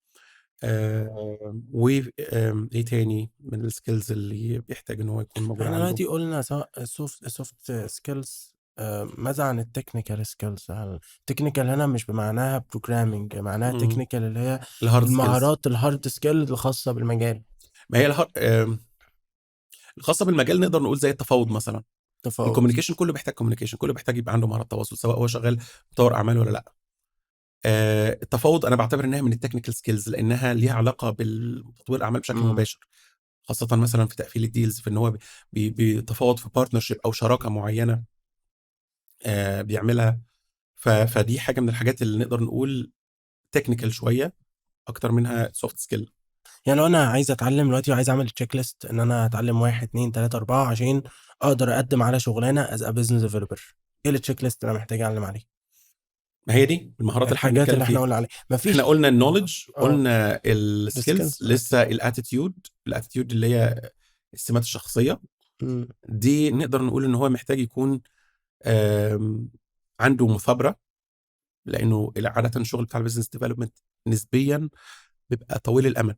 انت ممكن تشتغل على ديل، او تشتغل على بارتنرشيب او شراكه، او على فرصه بيعيه مع شركه تفضل معاها يعني شهور، وانت عمال تعمل اللي عليك تعمل اللي عليك تعمل عليك ومش شايف نتيجه، لحد ما في النهايه الحمد لله الموضوع يظبط. حلو قوي. فالموضوع ده مهم جدا، ما يبقاش حد ملول او بيفقد اهتمام بسرعه، او فاهم، لا، مثابره فيري سيستماتيك، شغال بالبروسيس من غير ما يبقى بيمل بسرعه خالص. جميل قوي. امم بالتالي في بعض الحاجات ممكن تكون انت واخدها باي ديفولت كده، بس يعني ممكن، بس ان هو يتعلم ازاي يعمل ماركت ريسيرش زي ما انت قلت، مهمه جدا. يتعلم ازاي ان هو يكتب الاي سي بي اللي هو الايدنتيكال كاستمر ايديال كاستمر ايديال بروفايل. كاستمر بروفايل. امم محتاج ان هو يتعلم ازاي يعمل ليد جنريشن، بالظبط. محتاج يتعلم يستخدم اداة الليد جنريشن هنا اللي هو ان انت تجمع داتا العملاء ممكن تكلمهم. امم انت قلت بروسبكتنج كذا مرة اثناء الحلقة، ما امم سألناش عليه. طيب البروسبكتنج دي هي اول مرحله من مراحل بتاعه البي تو بي سيلز بروسيس، تحديدا لو احنا بنتكلم في السياق ده. من عمليه البيع بي تو بي، اول مرحله من المراحل بتاعتها هي التنقيب على العملاء المؤتمنين. احنا مم. لما كنا بنتكلم من شويه عن موضوع الاستراتيجي، كنا بنقول اول حاجه في ايه، ان احنا بنديفاين او بنحدد ايه العميل المثالي المستهدف بتاعنا. مم. تمام، خلاص انا عرفت ليه كرايتيريا، العميل ده مثلا وليكن شركه عدد الموظفين فيها كذا، وليكن موجودين في الدوله الفلانيه، عندهم المشكله الفلانيه، من تفاصيل يعني بقى ليها دايمنشنز كده، عندهم المشكله الفلانيه، عندهم البادجت الفلانيه، عدد الموظفين فيها قد كذا، عندهم الانفراستراكشر او البنيه التحتيه لو ده بيتطلب يعني في بعض الخدمات. دي المعايير بتاعت العميل المثالي المستهدف اللي بالنسبه لي لازم تكون متوفره فيه، عشان اقدر اقول ان ده حد مؤهل ان انا اشتغل معاه. تمام. آه خلاص انا فهمت الكرايتيريا دي بقى والمعايير دي، يجي بقى البروسبكتنج اللي هو ازاي انا هنقب على العملاء. ما التنقيب على العملاء ده ما ينفعش يحصل بشكل عشوائي. انا اه خدت المعايير بتاع العميل المثالي المستهدف، ده اللي انا هستخدم حاجات بقى اسمها الليد جنريشن تولز عشان اعرف اوصل لبيانات التواصل الخاصه بالعملاء المحتملين، او الديسيجن ميكرز، او الستيك هولدرز جوه الشركات اللي انا بستهدفها دي، عشان اعرف اكلمهم بشكل مباشر. فالبروسبكتنج هي عباره عن التنقيب على العملاء والتواصل معاهم باستخدام البلاي بوكس بقى اللي احنا اتكلمنا عنها من شويه، او تريتش سكريبتس، الرسائل التسويقيه اللي احنا بنستخدمها في التواصل مع متخذ القرار. فده لو سؤالك عن البروسبكتنج، حلو. ده الموضوع باختصار يعني، بحكم ان احنا بنتكلم مع شباب حلو. لسه في البدايات يعني. يعني هو ممكن نقول بقى ان هو محتاج ان هو يتعلم زي ما قلنا كده lead generation و prospecting، ايوه محتاج يتعلم بعض المهارات الخاصة بالتسويق زي ازاي يعمل جو تو ماركت استراتيجي، ازاي يعمل الاي سي بي، ازاي ان هو يحدد البرودكت والماركت والتشانل والبرايس اللي هي خاصة بالجو تو ماركت استراتيجي. محتاج يتعلم مهارات سيلز اللي هو بقى ازاي يبيع وازاي يعمل الاوتريتش سكريبت اللي انت قلت عليه وازاي يعمل البلاي بوكس. محتاج يتعلم بعض المهارات الخاصة بالداتا اناليسز او الداتا بشكل عام، ازاي يقرأ الداتا وازاي يقدر ان هو يحلل هو كام عميل جابه وكام عميل اتحول وهكذا. محتاج يتعلم بعض المهارات الخاصة بالبارتنرشيبس اللي هو ان ازاي اصلا اكومينيكيت مع الناس وازاي الاقي الناس دي وازاي اوصل لهم من خلال الايفنتس من خلال لينكد ان. دي مهارات ممكن نقول عليها هارد سكيل هو محتاجها، صح كده؟ دي هارد سكيلز. البي تو بي سيلز بروسس التنفيذ بتاعها دي تكنيكال سكيلز او هارد سكيلز فعلا زي ما انت بتحكي، محتاج ان هو يكون على درايه وعلم بيها وازاي بتتنفذ، عشان يعرف يدعم ان هو يعرف يقفل ديلز اكتر ويبقى افكتيف في عمليه البيع. حلو. يقدر يتعلم ده كله من قبل ما ياخد فرصة يتعلمه بشكل سيلف ليرنينج. في طبعا ريسورسز مختلفه موجوده على يوتيوب، في موجود على يوديمي، في تريننج بروجرامز مختلفه يقدر طبعا من خلال ان هو يتعلم الكلام ده، على حسب هو داخل على عايز يشتغل في ايه بالظبط. يعني هو لو عايز يشتغل بي تو بي سيلز تحديدا كبدايه، فهيبتدي ان هو ياخد التراك ده من اول البروسبكتنج للديسكفري للتفاصيل بتاعه عمليه البيع بي تو بي. يقدر ان هو يدور على مثلا البروسيس بتاعه البي تو بي سيلز، يعرف المراحل بتاعتها ويعرف كل مرحله من المراحل دي تشتغل ازاي. وانت عارف ادوات الاي اي واليوتيوب يعني دي كفري ريسورسز موجوده، يعرف ان نضيفها هو كمان كسكيل محتاج ان هو يتعلمها. الاي طبعا اي. الاي اي طبعا من المهارات المهمه جدا. عايز اقول لك انه الاي اي واحده من الحاجات اللي داخله بشكل قوي جدا في البيزنس ديفلوبمنت، حتى في الجانب بتاع البي تو بي سيلز بشكل قوي جدا، خاصه في الادوات بتاعته والنتائج اللي هو يقدر يحققها باستخدام الاي اي ودمج الاي اي في طبيعه شغله، والى اي مدى ممكن توصله ان مستوى الانتاجيه بتاعته ممكن يوصل بدون مبالغه ل 2 4 5 اكس، يعني مم. يعني اضعاف من المجهود اللي ممكن ان هو يعمله بشكل يدوي، لو فعلا عارف يستخدم الاي اي والاوتوميشن تحديدا ويدخله في شغله بالشكل المناسب اللي يساعده ان هو ينفذه يعني، ويركز في شغله على الحاجات اللي محتاجه هيومن انتراكشن، الحاجات اللي ممكن يحصل لها اوتوميشن تبقى مش هو اللي بيعملها مانيوال، فبالتالي يركز في وقته ومجهوده على الحاجات اللي بتستفيد من كونه بني ادم. جميل أوي. أنا عارف أنت ما بتحبش تعمل سيلز مباشر يعني، بس أظن يعني من باب الأمانة إن إحنا الskills اللي إحنا اتكلمنا عليها دي أنت بتشرحها في الtraining program بتاعك، اه صح كده؟ ده وبالتالي حقيقي. تقدر أنت تاخد حد from zero to إن هو عنده الknowledge الأساسية إن هو يقدر إن هو يقدم على أي فرصة as مم. a junior. مم. قبل ما يقدم على فرصة as a junior بعد ما هو كوّن ممكن نقول الskill set دي، عايز يتدرب أو يعمل portfolio، مم. يعني ممكن يعمل ده إزاي؟ لو هو عايز يتدرب، انا بعتبر ان واحده من افضل الطرق لو في حد عايز يدخل المجال ده وفهم المعلومات الاساسيه وعايز يدخل يشتغل فيه، ممكن حاجه من الحاجات اللي هو يعملها ان هو يبتدي كانترن في شركه من الشركات في القسم بتاع البيزنس ديفلوبمنت فيها، او في شركات بتفتح طبعا انترنشيبس كل فتره، فبالتالي ممكن يدور على ده في منصات زي على حسب علمي يوظف بيعملوا الموضوع ده احيانا، ان هم يعرفوا طبيعه الشغلانه دي فول تايم ولا بارت تايم ولا انترن. ممكن يشوف المواقع اللي زي كده، يشوف من خلالهم ايه الفرص المتاحه اللي يقدر يقدم عليها عشان يعرف يبتدي يطبق المعرفه اللي هو اخذها، لان انا بعتبر المعرفه من غير تطبيق ملهاش لازمه، إمم. مجهود على الفاضي. فلو احنا هنتعلم حاجه يا نطبقها يا هتروح. فبعد ما يعرف المعرفه يقدر يخش على مواقع زي كده، يدور على فرص التدريب اللي فيها، يشتغل فيها لمده شهرين 3 لحد ما يبتدي يشوف الناس يحقق نتائج. وانس ان هو بدأ او مجرد ما يبتدي يحقق نتائج والشغل بتاعه فعلا يبتدي يضيف للشركه اللي هو فيها، ساعتها ممكن يبتدي يتكلم مع الشركه في ان هو يبقى يا اما بارت تايمر يشتغل بدوام جزئي او فول تايمر بدوام كامل وهكذا. يقدر إن هو يعمل case study من غير ما يدخل intern، يعني مثلًا ممكن مثلًا إحنا في career cast مثلًا مم. يقول لنا والله أنا هاقدم لكم الservice دي مثلًا for free، ويبدأ إن هو ياخد منها الdata ويبدأ إن هو يعمل مرحلة الprospecting وlead generation، كل الحاجات دي يطبقها علينا مثلًا. ممكن تنصح بحاجة زي كده؟ ممكن لو في حد، انا بعتبر في النهايه انت عشان تعرف تبني لنفسك بورتفوليو ممكن ما تبقاش دي حاجه سهله في البدايه، لانه في النهايه انت بتخش في المعضله بتاعه البيضه ولا الفرخه.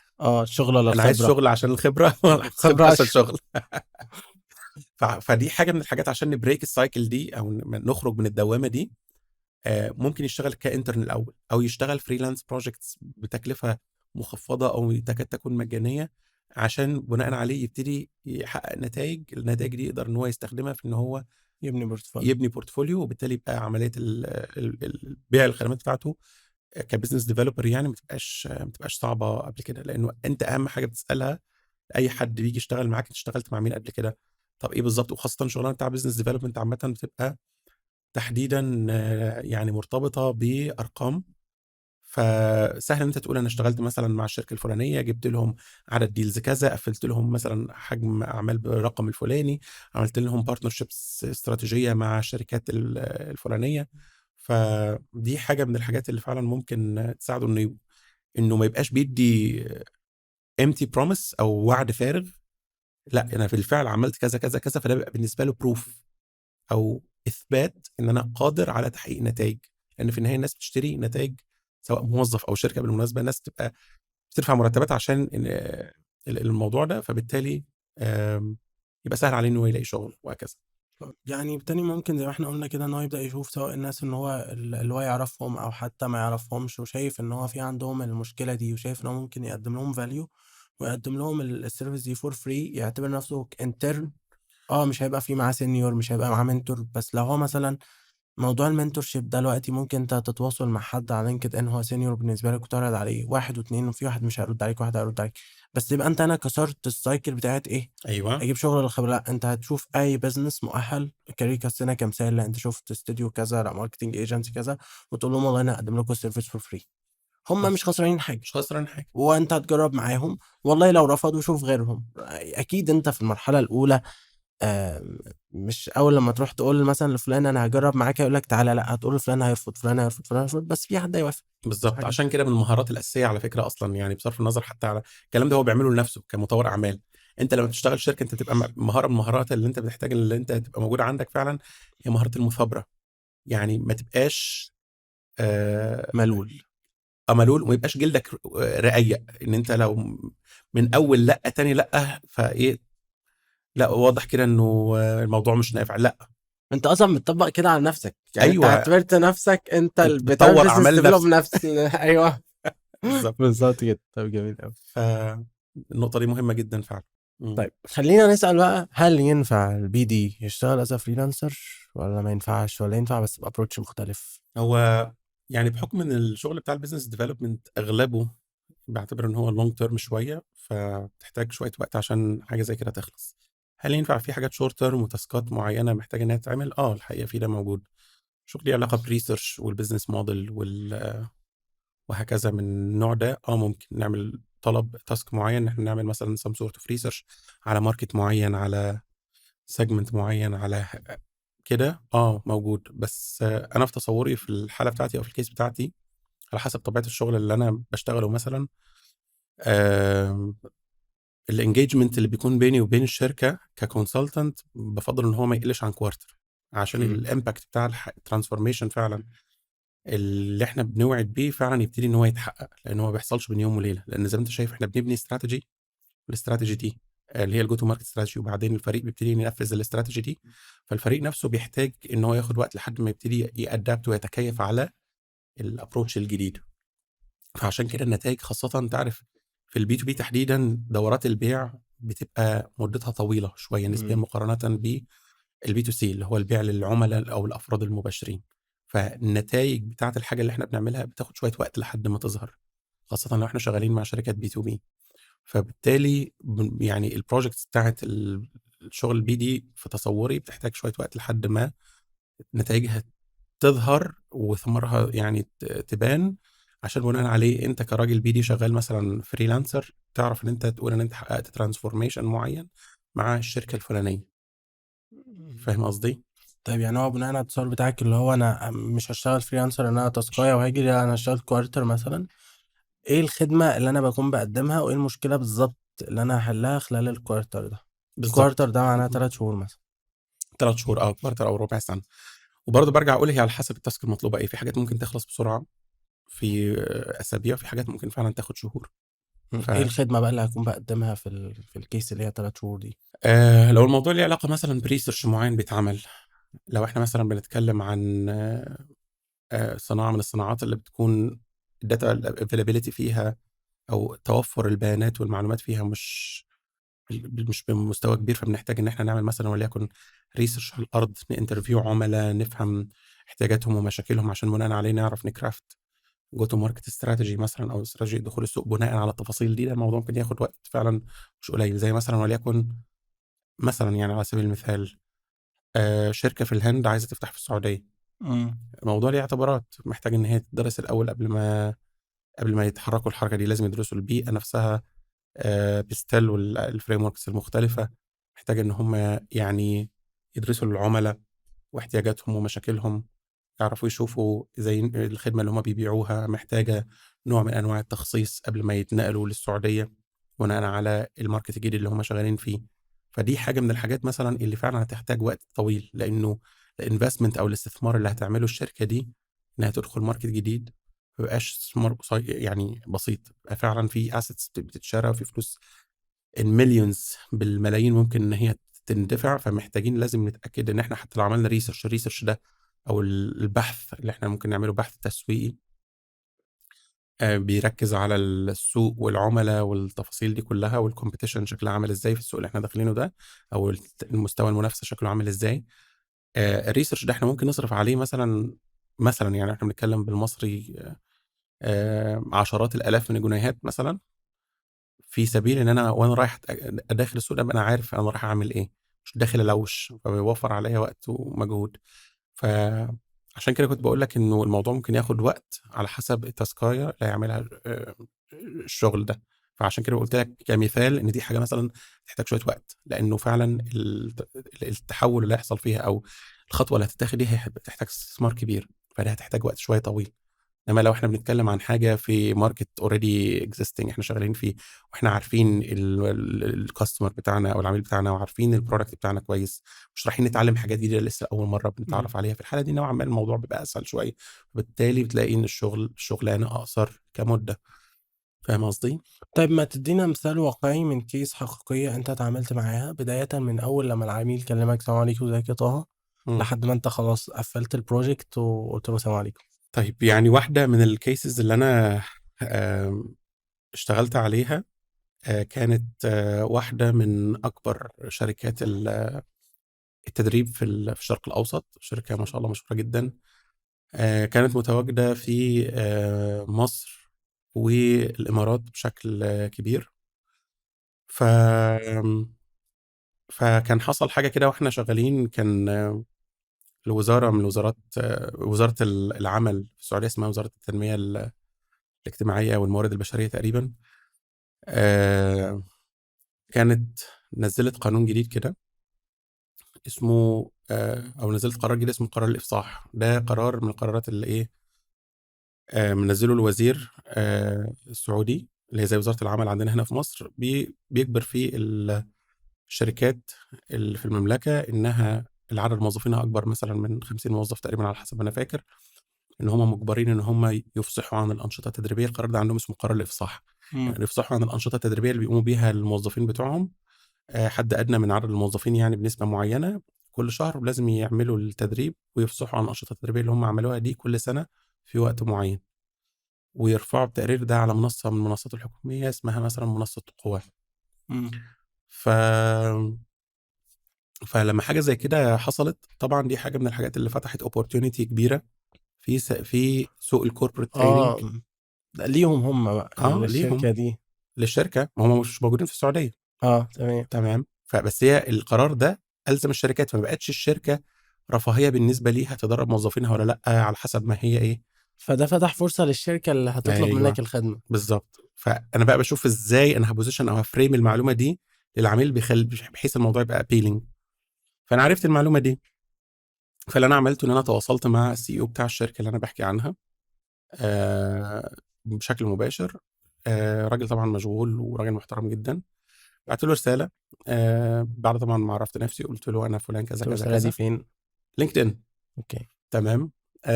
LinkedIn طبعًا، هو LinkedIn هو البلاتفورم الاساسيه لما بنيجي نشتغل بي تو بي تحديدا. حلو. قلت له انا فلان الفلاني، نزل قرار اسمه قرار الافصاح بيعمل 1 2 3 4. ده معناه ان سوق الكوربريت تريننج او التدريب في الشركات هيكبر بشكل ضخم الفتره اللي جايه في المملكه. وشايف انه شركه كذا اللي هي شركته ممكن تعرف انها تستفيد من الفرصه دي كويس جدا. واحنا بقى احنا بنساعد الشركات في ان هم يكسباندوا في السعوديه عن طريق 1 2 3 4. هو ما ردش عليا بس الحقيقه تاني يوم لقيت البي دي مانجر بتاع بيكلمك. الشركه رفع عليه سماعه التليفون والحمد لله يعني هي كانت شركه كبيره فخدنا شويه وقت، بس الحمد لله الديل اتقفل. ايه بقى اللي انت قدمته لهم؟ ف ف اللي احنا قدمنا لهم كان ليد جنريشن از سيرفيس يعني. معلش انا اسف على المقاطعه. يعني معناها ماشي، قول. كمل، انا اسف على المقاطعه، كمل اللي انت بعد ما هو كلمك. كمل بعدين بقى. البي دي مانجر هناك كلمني عشان ناخد يعني اجتماع ندردش فيه مع بعض، يفهم اكتر عن الموضوع ده. بالنسبه لهم دي كانت opportunity طبعا قويه جدا. فدخلنا الاجتماع. يعني بعد التعارف والسلام وكلام وهكذا بدات اقول له احنا مين وبنعمل ايه واشتغلنا مع مين قبل كده، وشاركت معاه بعض الارقام اللي احنا حققناها واشتغلنا مع مين شبهه قبل كده في الماركت والنتائج اللي احنا عملناها وهكذا. وبعدها طلب بروبوزل، يعني عرفته طبعا على موضوع قرار الافصاح والتفاصيل بتاعته. طلب بروبوزل او العرض المالي والفني. بعد ما قدمنا ليه العرض طبعا كان في خطوات كتير. تعرف شغل مع الكوربريتس عامه بيبقى يعني نفسه طويل شويه، الحركه فيها بتبقى شويه تقيله. فبعد ما ده حصل وعملنا نيجوشيشن على السعر، نيجوشيشن على التفاصيل الحاجات دي، على تفاوضنا على كذا جانب من الجوانب يعني بتاعه الشغل. بعدها تقريبا حوالي 5 6 شهور كده الحمد لله الموضوع تم يعني، والديل اتقفل وبدأنا شغل على طول مع بعض. فدي كانت ايه الستوري اللي احنا عملناها. كانت المميز فيها ان هي مش ان انا داخل ابيع على طول، ان في النهايه انت بتفهم زي ما كنت بقول لك من شويه، جانب من الجوانب المهمه جدا في شغل البيزنس ديفلوبمنت ان انت تبقى فاهم كاستمر انسايتس. يعني ايه كاستمر انسايتس؟ يعني تبقى فاهم معلومات عن العميل اللي انت بتتواصل معاه وبتكلمه ده، وحابب ان انت تبيع له خدمه معينه، تبقى عارف هو اولوياته ايه، بيدور على ايه المشاكل بتاعته، ايه المكاسب اللي يعني بيطمح ان هو يحققها. في الحاله دي تحديدا كان راجل سي او دايما بيدور على، او المدير التنفيذي بتاع الشركه بيدور على انه يكبر حجم اعمالها، سواء من الاسواق اللي الشركه شغاله فيها او اسواق اخرى، انه يكبر عامه العائد على الاستثمار بتاع الشركه عامه. فكانت بالنسبه له opportunity، وانا بس استخدمت المعلومه المناسبه في الكونتكست او السياق المناسب ان احنا نعرف نوصل للمتخذ القرار ده ونحركه، مع ان هو شركه كبيره. وتحريك اصلا يعني المتخذ القرار في شركات الكوربريتس بيكون عاده مش سهل. الناس بيبقى عندها مشغوليات ووقتهم ضيق جدا، فان انت تعرف تحصل على انتباه الناس دي فعلا بيحتاج منك effort وبيحتاج مجهود، وبيحتاج ان انت تفكر وتبحث وتعرف تدخل له من انهي زاويه، وايه الحاجه اللي ممكن تسمع معاه وهكذا. ايه السيرفيس اللي انتوا قدمتوها لهم بقى؟ في الوقت ده كان ليد جن از سيرفيس، بمعنى ان احنا بنحجز ليهم اجتماعات مع متخذي قرار داخل شركات مهتمه بخدماتهم داخل القطاعات اللي هم بيستهدفوها. بروفايل شركات معين هم عايزين يتعاملوا معاهم ويبيعوا لهم خدمات كوربريت تريننج. طيب جميل قوي. انت هنا بصراحه ضربت في الكيس ستادي دي ضربت مثالين ازاي انت عملت البيزنس ديفلوبمنت انت شخصيا، ان انت شفت ازاي تابعت السوق وشفت مين الشركات اللي ممكن تتاثر بالسوق ده. بدات انت تعمل ليد جنريشن، ان انت قلت ان الشركه دي اصلا بالنسبه لكم اي سي بي، وبدات ان انت تشوف مين فيها الديسيجن ميكر اللي هو صانع القرار، وبدات انت تتواصل معاه. فانت عملت بيزنس ديفلوبمنت للشركه بتاعتك. ايوه وبعد كده عملت للشركه التانيه جزء اللي هو الليد جنريشن، انت قلت لهم انا هجيب لكم 20 شركه 30 شركه تعملوا معاهم اجتماعات. بالظبط. فدي دبل كيس ستادي. ما هو احنا الاوبريشنز كان ساعتها ال... معاك حق صح. هو اللي احنا كنا بنعمله ساعتها اللي احنا بنعمله لينا هو اللي احنا بنعمله للكلاينتس بتوعنا. لو انت ف شاطر في ده مع نفسك بالظبط. ما هتبقى شاطر مع الناس. بالظبط، انا حتى فاكر كانت من اكتر الحاجات اللطيفه اللي بتحصل لما بيجي عميل من العملاء احيانا عندهم اعتراض، بيقول لي ماناش ضمنّي إن أنت الطريقة اللي أنت بتشتغل بيها دي هتجيب نتيجة. أقول له: "أنت قاعد معايا أهو." لمّا باقول له كده يقول لي: "تصدّق أنا اشتريت." بتخلّص. جميل أوي. طيب عايزين case study تانية إمم، للbusiness development عامةً، إزاي إمم. ممكن يفرق مع أي شركة؟ طيب حلو. آمم واحدة من الcase studies اللطيفة جدًا اللي فعلًا بتhighlight قد إيه الbusiness development وبتبيّن حتى الفرق بينه وبين الmarketing والsales، لإنه الناس أحيانًا ما بتبقاش عارفة فعلًا هو ده منين، هو ده بيبقى قاعد فين في الحوار ده كله، في القسم الcommercial يعني جوّه الشركة تحديدًا. واحدة من القصص اللي باحبها جدًا وعزيزة على قلبي الصراحة في إن أنا أضرب مثال قد إيه الbusiness development فعلًا بيفرق وممكن يحقق فرص نمو للشركات بشكل قوي. هي هي حاجة كانت حصلت مع شركتين من الشركات التقال جدًا، ممكن تكون معظم حتى الناس اللي بتبُص بتشوف الحلقة دلوقتي ممكن يكونوا عارفينهم، وهُم Apple، شركة Apple نفسها، وشركة AT&T. AT. AT&T دي عاملة زي فودافون عندنا، موبايل carrier، إمم. شبكة اتصالات. بس AT&T دي موجودة في الUS، في الولايات المتحدة. AT&T وverizon عندهم كذا إمم. شركة كده زي عندنا فودافون واتصالات وأورنج وهكذا. فكانت الcase إيه بقى بالضبط؟ في الوقت ده كان الكلام ده طبعًا في بدايات الآيفون خالص، يعني بنتكلم تقريبًا في حوالي 2005 2007 2006 حاجة كده يعني على حسب ما أنا فاكر.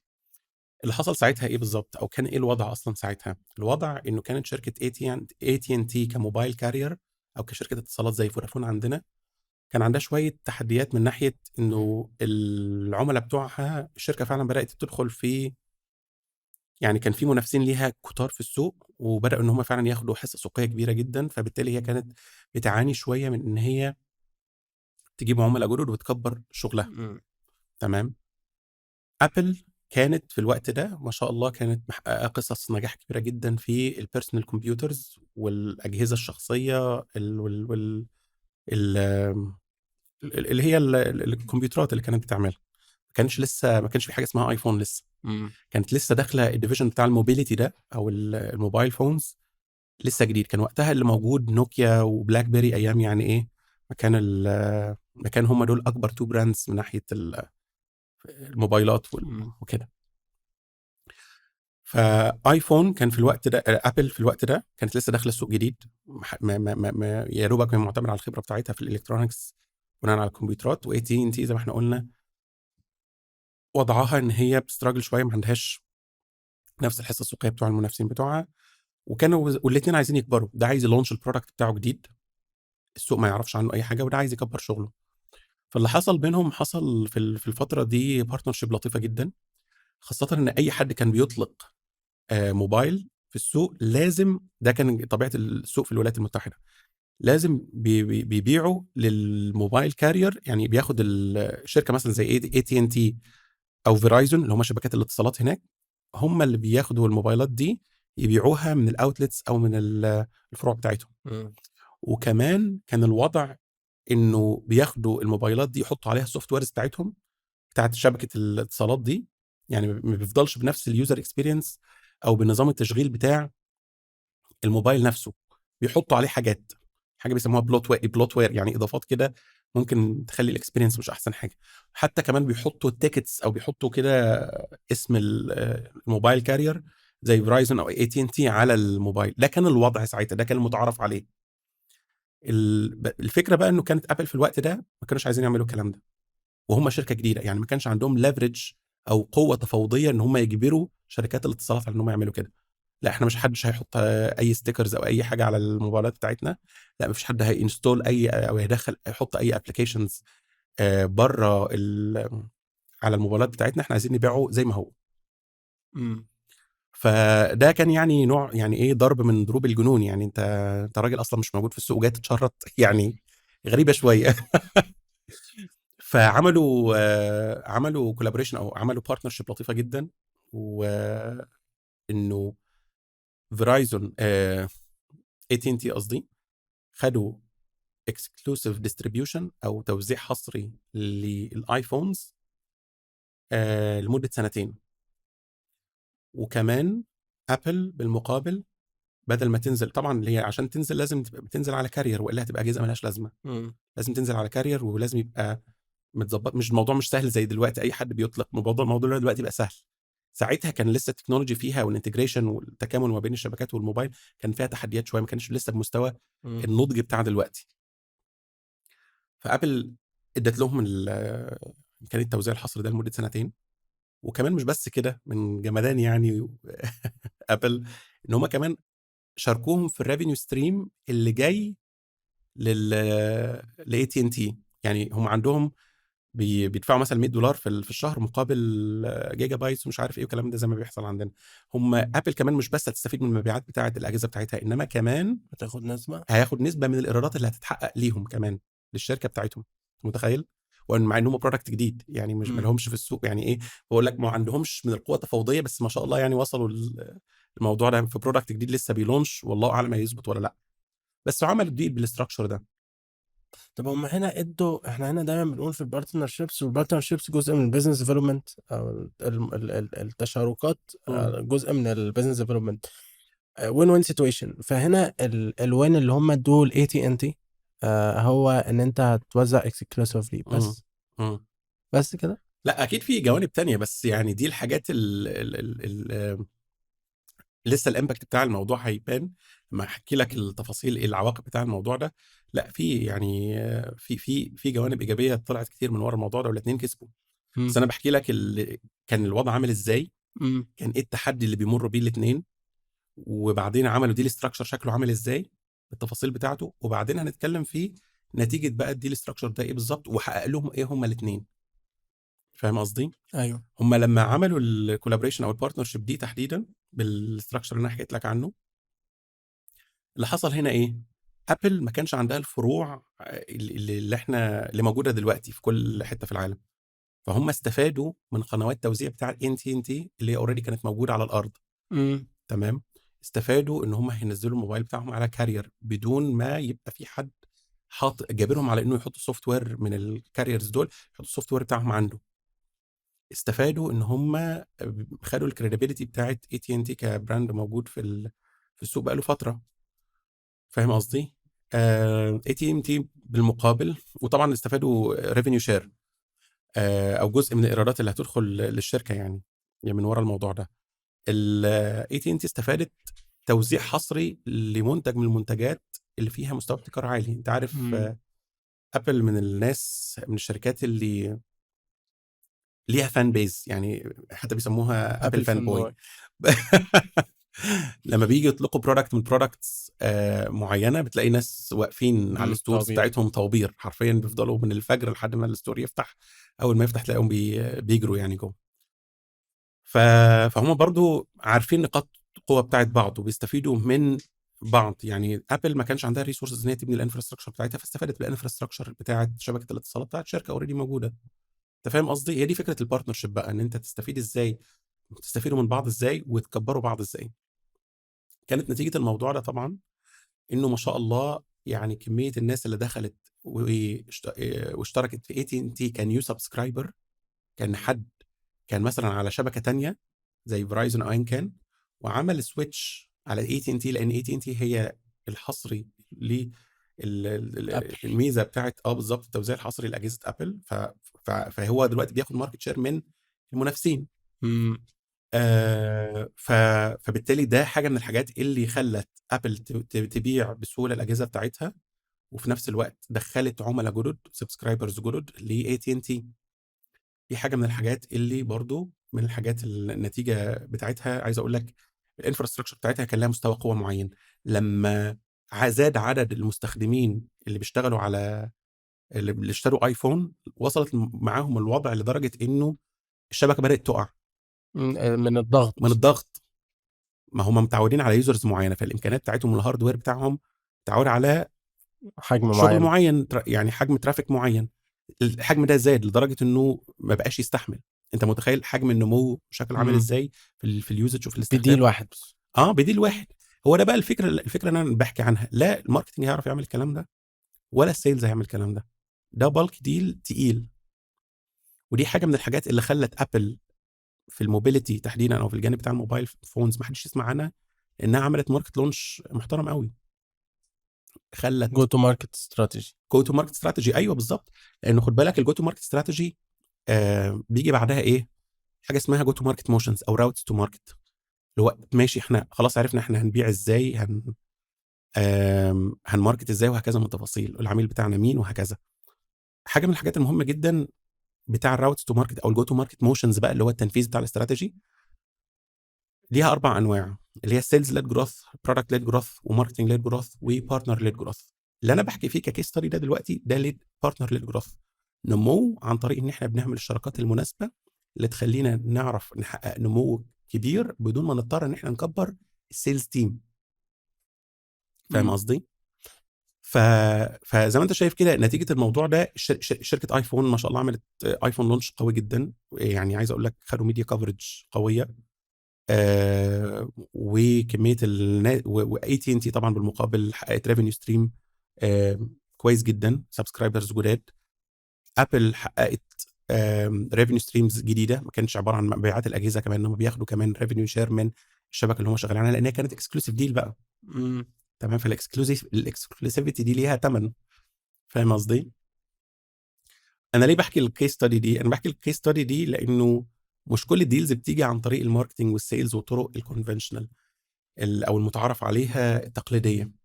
لما بيتعمل ديلز من النوع ده، طبعا الكيس ستاديز المشهوره لو في حد حابب ان هو يكسبلور فيها يقدر يكسبلور فيرذر، بس اقصد اقول لك ان دي حاجه من الحاجات اللي حققت نمو كبير للشركتين بعيد عن الطرق المتعارف عليها في البيزنس، في السيلز والماركتنج.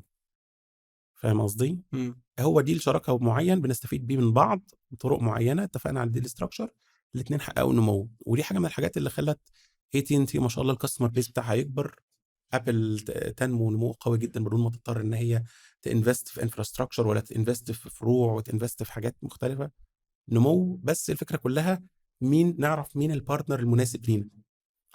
وهنا كمان بتالي في نقطة ان هم قدروا ان هم يعملوا ريسيرش او كاستمر ريسيرش، يقدروا ان يشوفوا ان في بين بوينتس معينة، ان العميل مش عايز الستيكر، ان العميل مش عايز الحاجات الاضافية.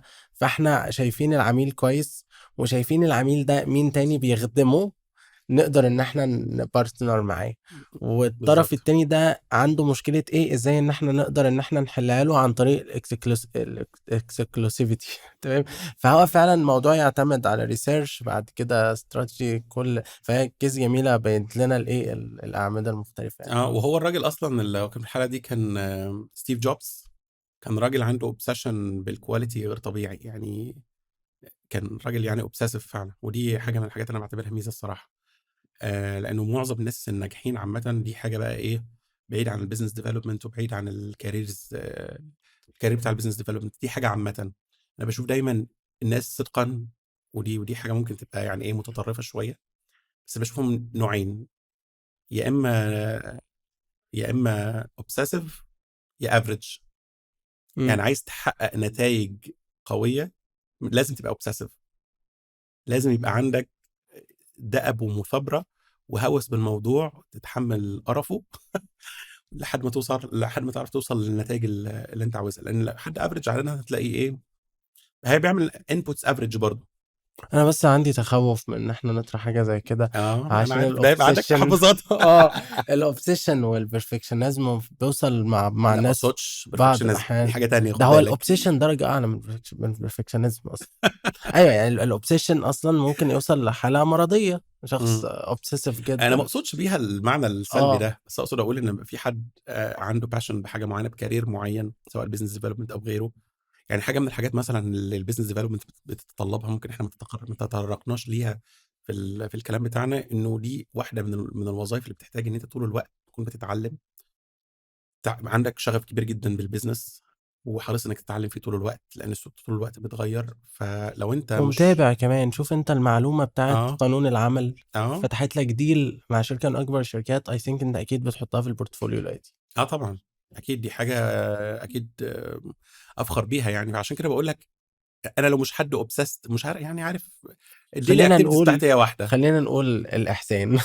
أنا أحب أقول فعلًا بصراحة الإحسان، إن أنت ماشي تمام، تُحسن في العمل، وإن أنت أوكي، تُحسن في السعي، وإن أنت تُحسن في ماشي، الإنتاج بتاع ده label الproduct بتاعك لطيف. بالquality، دي حاجة كويسة. ده label لطيف يعني إيه less extreme عن اللي أنا باحكي فيه. بس اللي أقصد فعلًا المعنى أنت لمّا تبقى فعلًا عندك بتحب حاجة بتستحمل قرفها، ده صحيح. ده اللي أنا أقصده. وبتنسى التعب، يعني كنت لسه باتكلم آه، مع حد كده، إن أنا ساعات إن أنا مش مقتنع إن الشغل بتاعي مُتعب أصلًا. آه، عشان ود بتحبه. بالضبط، بينما في شغل تاني أنا بالنسبة لي هو مُرهق جدًا، جدًا، جدًا. باجي أتكلم مع أحد أصدقائي فيه، لأ هو بالنسبة له مش مُتعب برضه. هو مُرهق نفسيًا أكتر منه جسديًا. هو مُرهق بالنسبة لي، مش مُرهق بالنسبة له. أوكي، هو لو جه يعمل الشغل بتاعي نفس الكلام. لأ هيبقى مُرهق بالنسبة له، فهو بالتالي الموضوع بيختلف من شخص لشخص. أنا ليه كنت حريص إن أنا أذكر المعلومة دي، أنا لإنه لو أنت عايز تبقى business developer شاطر، دي حاجة من الحاجات اللي نقدر نقول إنها مؤهلة للcareer ده، يبقى عندك فضول وحابب إنك تتعلم، دي حاجة إمم. من السمات الشخصية أو الattitude اللي محتاج إنها تكون موجودة عندك عشان تعرف يعني تنمو في المجال ده بسرعة. كل ما بتبقى عندك نَهَم وفضول للتعلُّم سواء في الجانب في الbusiness عامةً وخاصةً في الindustry اللي أنت شغال فيها، وإزاي إن أنت تحسّنها إلى آخره، كل ما هتلاقي فرص كتير أوي للنمو. عظيم جدًا. طب بخصوص الحكايات بقى، عايزينك تحكي لنا عن أصعب عميل إمم. اتعاملت معاه. آمم، أصعب عميل يعني كنت مشيت معاه بنفس الطريقة اللي أنا كنت باحكي فيها من شوية الprocess بتاعة الB2B الB2B sales الطبيعية خالص. بس هي الفكرة كلّها إنه مع إن إحنا دخلنا واجتماع و2 و3 و4 وشرحت له الprocess وإزاي إحنا بنشتغل، وإيه الcase studies اللي إحنا عملناها في الareas دي، أو قصص النجاح يعني أو دراسات الحالة اللي إحنا حققناها، كان إيه الchallenge اللي بيقابل الشركات، وإيه إحنا عملنا إيه بالضبط، وحققنا لهم نتايج شكلها عامل إزاي بالأرقام. إلا إنه برضه في نوعًا ما كان في حاجة ما كانتش بالنسبة ليهم كانت آمم، يعني مش مخلّيه برضه عايز يتحرّك، عنده نوع من أنواع التخوّف برضه. إمم. فكان حاجة من الحاجات اللي إحنا اللي اتعملت عشان أساعده إن هو يتجاوز الموضوع ده كlayer يعني، كانت حاجة اسمها risk free guarantee أو ضمان خالي المخاطر.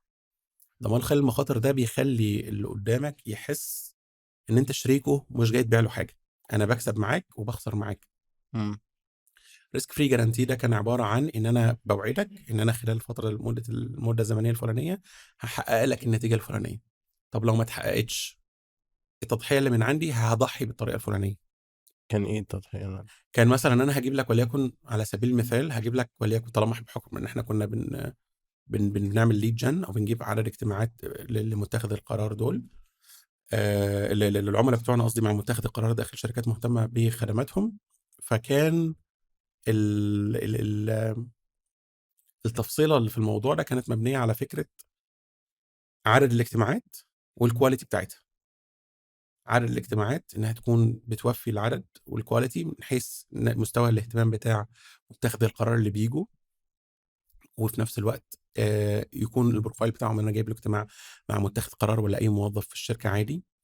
وده اللي نقدر نقول إيه، جانب من جوانب التأهيل نقدر نقول إن ده عميل محتمل مؤهل إنه يستفيد من خدماتنا والّا لأ. إمم. تمام؟ فقدّمت له الrisk free guarantee اللي هو ضمان خالي المخاطر، إنه لو إحنا خلال الفترة الزمنية الفلانية دي ما جبنالكش عدد الاجتماعات المؤهلة اللي عندهم الاهتمام، وإنه يكون اجتماع مع متخذ قرار، متخذ القرار ده بينطبق عليه المعايير بتاع العميل المثالي المستهدف اللي إحنا متفقين عليه سوا الICP، في الفترة الزمنية دي لو ما عملناش، هنشتغل لك مثلًا وليكن لفترة إضافية بقد كذا for free، مش هاطلب إمم. منك أي تكلفة إضافية، لحد ما نحقق النتيجة المطلوبة. طب حتى بعد الفترة الإضافية دي لو ما زال برضه ما اتحققش النتيجة، هاعمل لك refund بال بال بال بال بال بالحاجات بتمن الاجتماعات اللي المفروض إن أنا كنت أجيبها بس ما جبتهاش. إمم. فبالتالي دي نوعًا ما بتعطي شعور بالاطمئنان، إن أنا اللي أنا بادفعه هو اللي أنا هاخده، لا أكتر ولا أقل.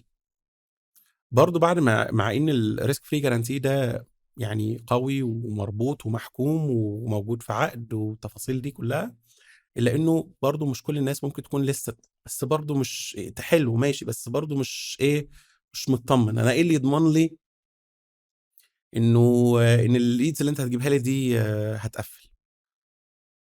فدي حاجه طبعا هي معتمد عليه هو كحد بيريد الاجتماع بقى. بيليد بقى، هو البي تو بي سيلز بروسيس. كانت الشغلانه اللي بتتعمل في الحاله دي ان انا بس بقعدك اجتماع معاه، اجيب لك اجتماع مع متخذ قرار، حاجز معاك اجتماع في وقت معين وواخد من وقته الثمين عشان يعرف انت ممكن تساعده ازاي. دي حاجه مش قليله، تمام. بس برضو كان في نوع من انواع السكepticism او الايه، برضو انا مش متاكد اذا كانت دي حاجه فعلا هعرف ان انا احقق منها نتيجه ولا لا، خاصه ان دوره البيع بي تو بي بتاخد شويه وقت. فحتى هو لو هيدفع فلوس حاجه زي كده دلوقتي ممكن ما يلاقيش ثمارها الا بعد مثلا 3 شهور 6 شهور. فهنا بقى بتبقى مشكله اتريبيوشن، انه ماشي انا وصلت للديل ده بس انا جبته اصلا من البدايه ازاي. فهنا بتبقى ايه، عشان كده الموضوع احيانا ممكن يلاقي شويه مقاومه. حاجه بقى من الحاجات اللي يعني لما لقيت ان الوضع كده وما يعني برضو ما زال متخوف، ويعني حاولنا كل الوسائل والطرق بتاعه النيجوشيشن اللطيفه اللي احنا عارفينها عشان نعرف ان احنا ناخد خليه فعلا ياخد قرار. وبعد مشاركه الكيس ستاديز والسكسس ستوريز والتفاصيل اللي الناس شبهه اصلا واشتغلوا في نفس الاندستري واحنا عملنا لهم نتائج ازاي، خليته يدوق. باش اخد لك تعالى اهدي لك اجتماع او 2 فور فري، خد ده راجل مهتم بكذا كذا كذا كذا، خش اجتماع معاه وشوف ايه الكلام. دخل اجتماع في التاني لقى ما شاء الله لقى ما شاء الله النتيجه كويسه، الناس فعلا مهتمين، الناس فعلا بروفايلات في شركات، هو شايف الويب سايتس بتاعتهم، شايف الايميل بتاعه ان هو راجل شغال في شركه تقيله. فبالتالي حس انه ايه ده، لا ده في الموضوع طلع بوتنشال. بجد. لا ده لا ده شغل حلو جدا، طب خلاص يلا بينا. فلما بيدوق وبيجرب بشكل واقعي وبيدخل مع اجتماع ويشوف بيدخل الاجتماع مع الناس دول اللي هم متخذ القرار داخل الشركات المهتمين بالخدمات بتاعته، وبيتعامل معاهم ويشوف مستوى اهتمامهم بناء بقى على الفريمنج اللي حصل قبل كده والشغل اللي اتعمل قبل كده من طرفنا. توكل على الله والحمد لله، يعني ربنا كرم واشتغل على طول. عظيم قوي. الموضوع ده فيه معنى اللي انت قلته من شويه، هو المثابره. امم ان انا في عندي ده، انا مش هسيبك الا لما تكمل. مش بالظبط، ما عايز شفت تاخد دي من بقى. الاول، لا ده انا هديك ريسك فري. مش عايز ريسك فري، طيب ده انا هجيبك جميل قوي. بالظبط. طيب انت قلت من جميل قوي اللي انت قلته، الميشن بتاعتك ان انت تمكن الشباب اللي هم في محافظات واقاليم مختلفه ان هم يقدروا يقدموا السيرفيس امم لشركات بره امم مصر. ممكن تحكي لنا اكتر عن الميشن دي وازاي هتطبقها، او مش انت كمان بس هتطبقها، ازاي الشباب يقدروا يوصلوا للفرص دي؟ امم تمام. هو اللي انا بعمله هنا ايه بالظبط؟ انا بمكن الشباب دول. انا بعمل بعد ما احتكيت مع عدد كبير من الشركات في شغلي اكتر، يعني دخلت اجتماعات مثلا الفتره اللي فاتت دي بس مع اكتر من 600 راجل، 600 ديسيجن ميكر، صاحب شركه ومدير مبيعات وهكذا. كنت بشوف دايما ان التشالنج اللي بيقابلهم انه آم، في احيان كتير بلاقي ان هم بيشتغلوا البي تو بي سيلز سايكل بطريقه مش مدروسه قوي. فعشان كده قلت لا، انا محتاج ان انا اخد وان ستيب باك او ارجع كده خطوه، ولا احنا محتاجين نمكن الناس دول ان هم يعرفوا يعملوا البروسيس دي بشكل او العمليه دي بشكل احترافي. فعشان كده بنيت البروجرام اللي يمكن الشباب دول يعرفوا يعملوا الكلام ده، حتى لو هم شغالين في، حتى لو هم قاعدين في مناطق بعيده عن المحافظات المركزيه في مصر. الموضوع ده بيتم بشكل عامل ازاي، او ازاي هم هيتمكنوا ان هم يعملوا القصه دي. هو الفكره كلها انه هم بيقدروا ان هم يشتغلوا ريموتلي مع شركات، ممكن تكون الشركات دي بره مصر او جوه مصر على حسب ما هم ما حابين، ويعرفوا يعملوا ليهم، يشتغلوا هم بنفسهم، يبنوا جو تو ماركت استراتيجي للشركه اللي هم شغالين فيها، وكمان يعرفوا يطبقوا الاستراتيجي دي عن طريق الاوت باوند كامبينز او ايا كان. فعشان كده عملنا التريننج بروجرام اللي يعرف يمكن الشباب دول، اللي مبني على ان احنا مبني على 3 حاجات: نبني الاستراتيجي الاول، بعدين نعرف ننفذها، بعدين ندخل ازاي الاي اي والاوتوميشن في تسريع التنفيذ. عشان كده التريننج بروجرام مبني على اول حاجه بنبني جو تو ماركت استراتيجي، خلاص بنيناها وفهمنا العناصر بتاعتها وازاي بتتعمل ونعملها صح ازاي للشركه. يجي بعدها على طول بقى الجانب التنفيذي، وهنا بنتكلم عن ال4 طرق الاساسيه لاي شركه بي تو بي بتكبر من خلالها، سواء السيلز ليد جروث او الماركتنج ليد جروث او البرودكت ليد جروث او البارتنر ليد جروث. دي بالعربي النمو عن طريق المبيعات، النمو عن طريق التسويق، النمو عن طريق الشراكات، والنمو عن طريق منتجات. المنتج. خلاص فهمنا كل واحدة من دول بتمشي صح إزاي، الاستراتيجي بقى هي المفروض هتقول لنا نختار أي go to market motion أو طريقة من طرق تنفيذ الاستراتيجي بتاعة دخول السوق دي عشان نعرف نشتغل عليها اللي تكون مناسبة للشركة بتاعتنا.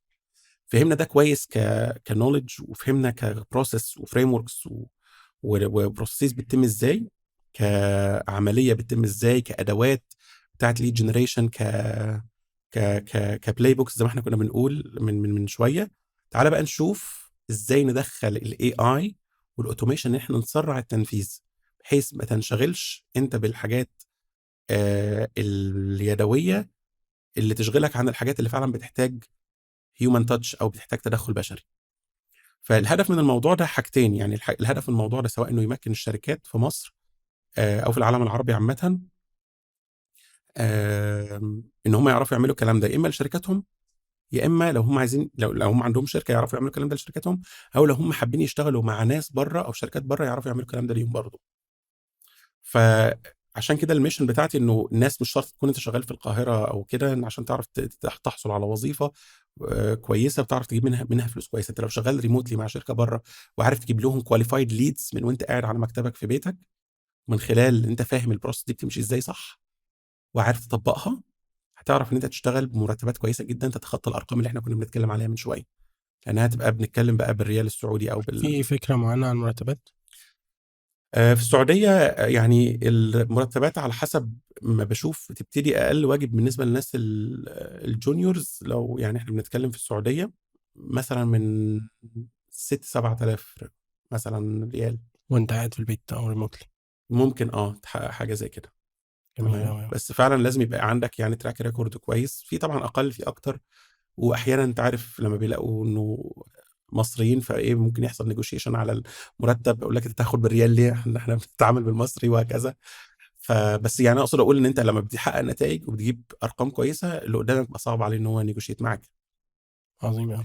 فده بالنسبه للافراد. بالنسبه للشركات نفس الكلام، هي الشركات في النهايه اللي بيشتغل فيها افراد، فهم لو شغالين في صاحب شركه، يعني ناس من اللي يعني بساعدهم في القصه دي هم البي تو بي فاوندرز.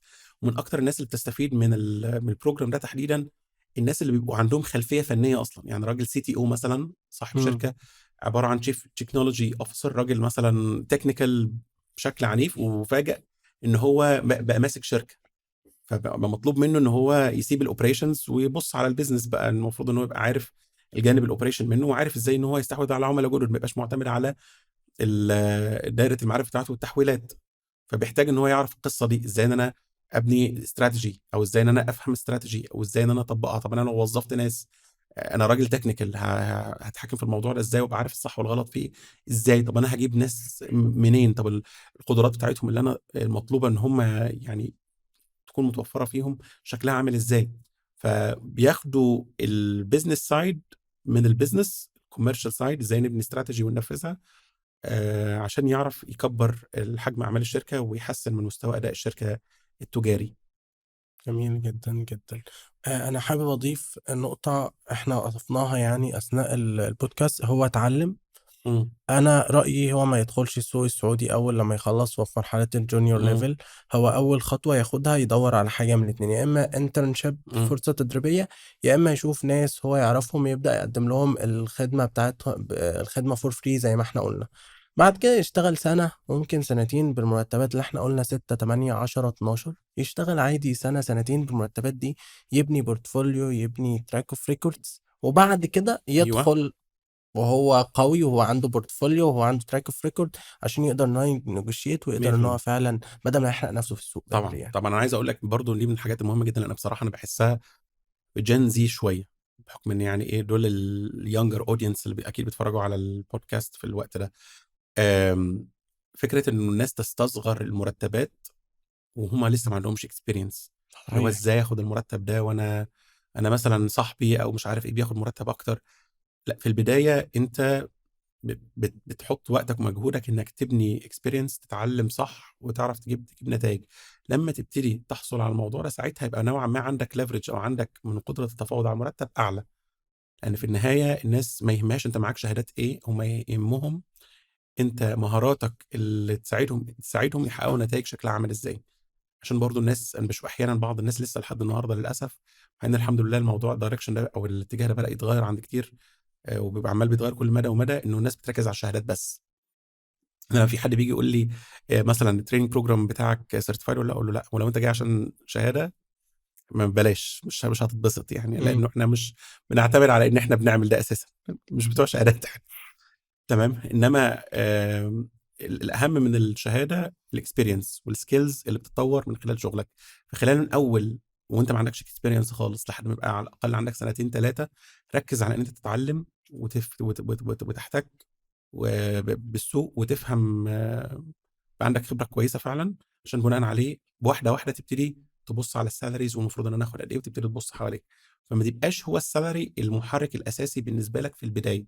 اي نعم لازم يعني يبقى ليه حد ادنى، ما ينفعش انه يبقى يعني اللي يبقى قليل بشكل مبالغ فيه، بس اقصد اقول لك ما تخليهوش هو الاولويه. إمم. تمام. في حاجات تانية ليها الاولويه. لما كل ما بتكبر في الشغل، كل ما بقى ممكن تبص على المرتب، يبقى الوزن بتاعه من ضمن الاوزان بتاع تقييمك للاوفر او الجوب اوفر اللي جاي لك.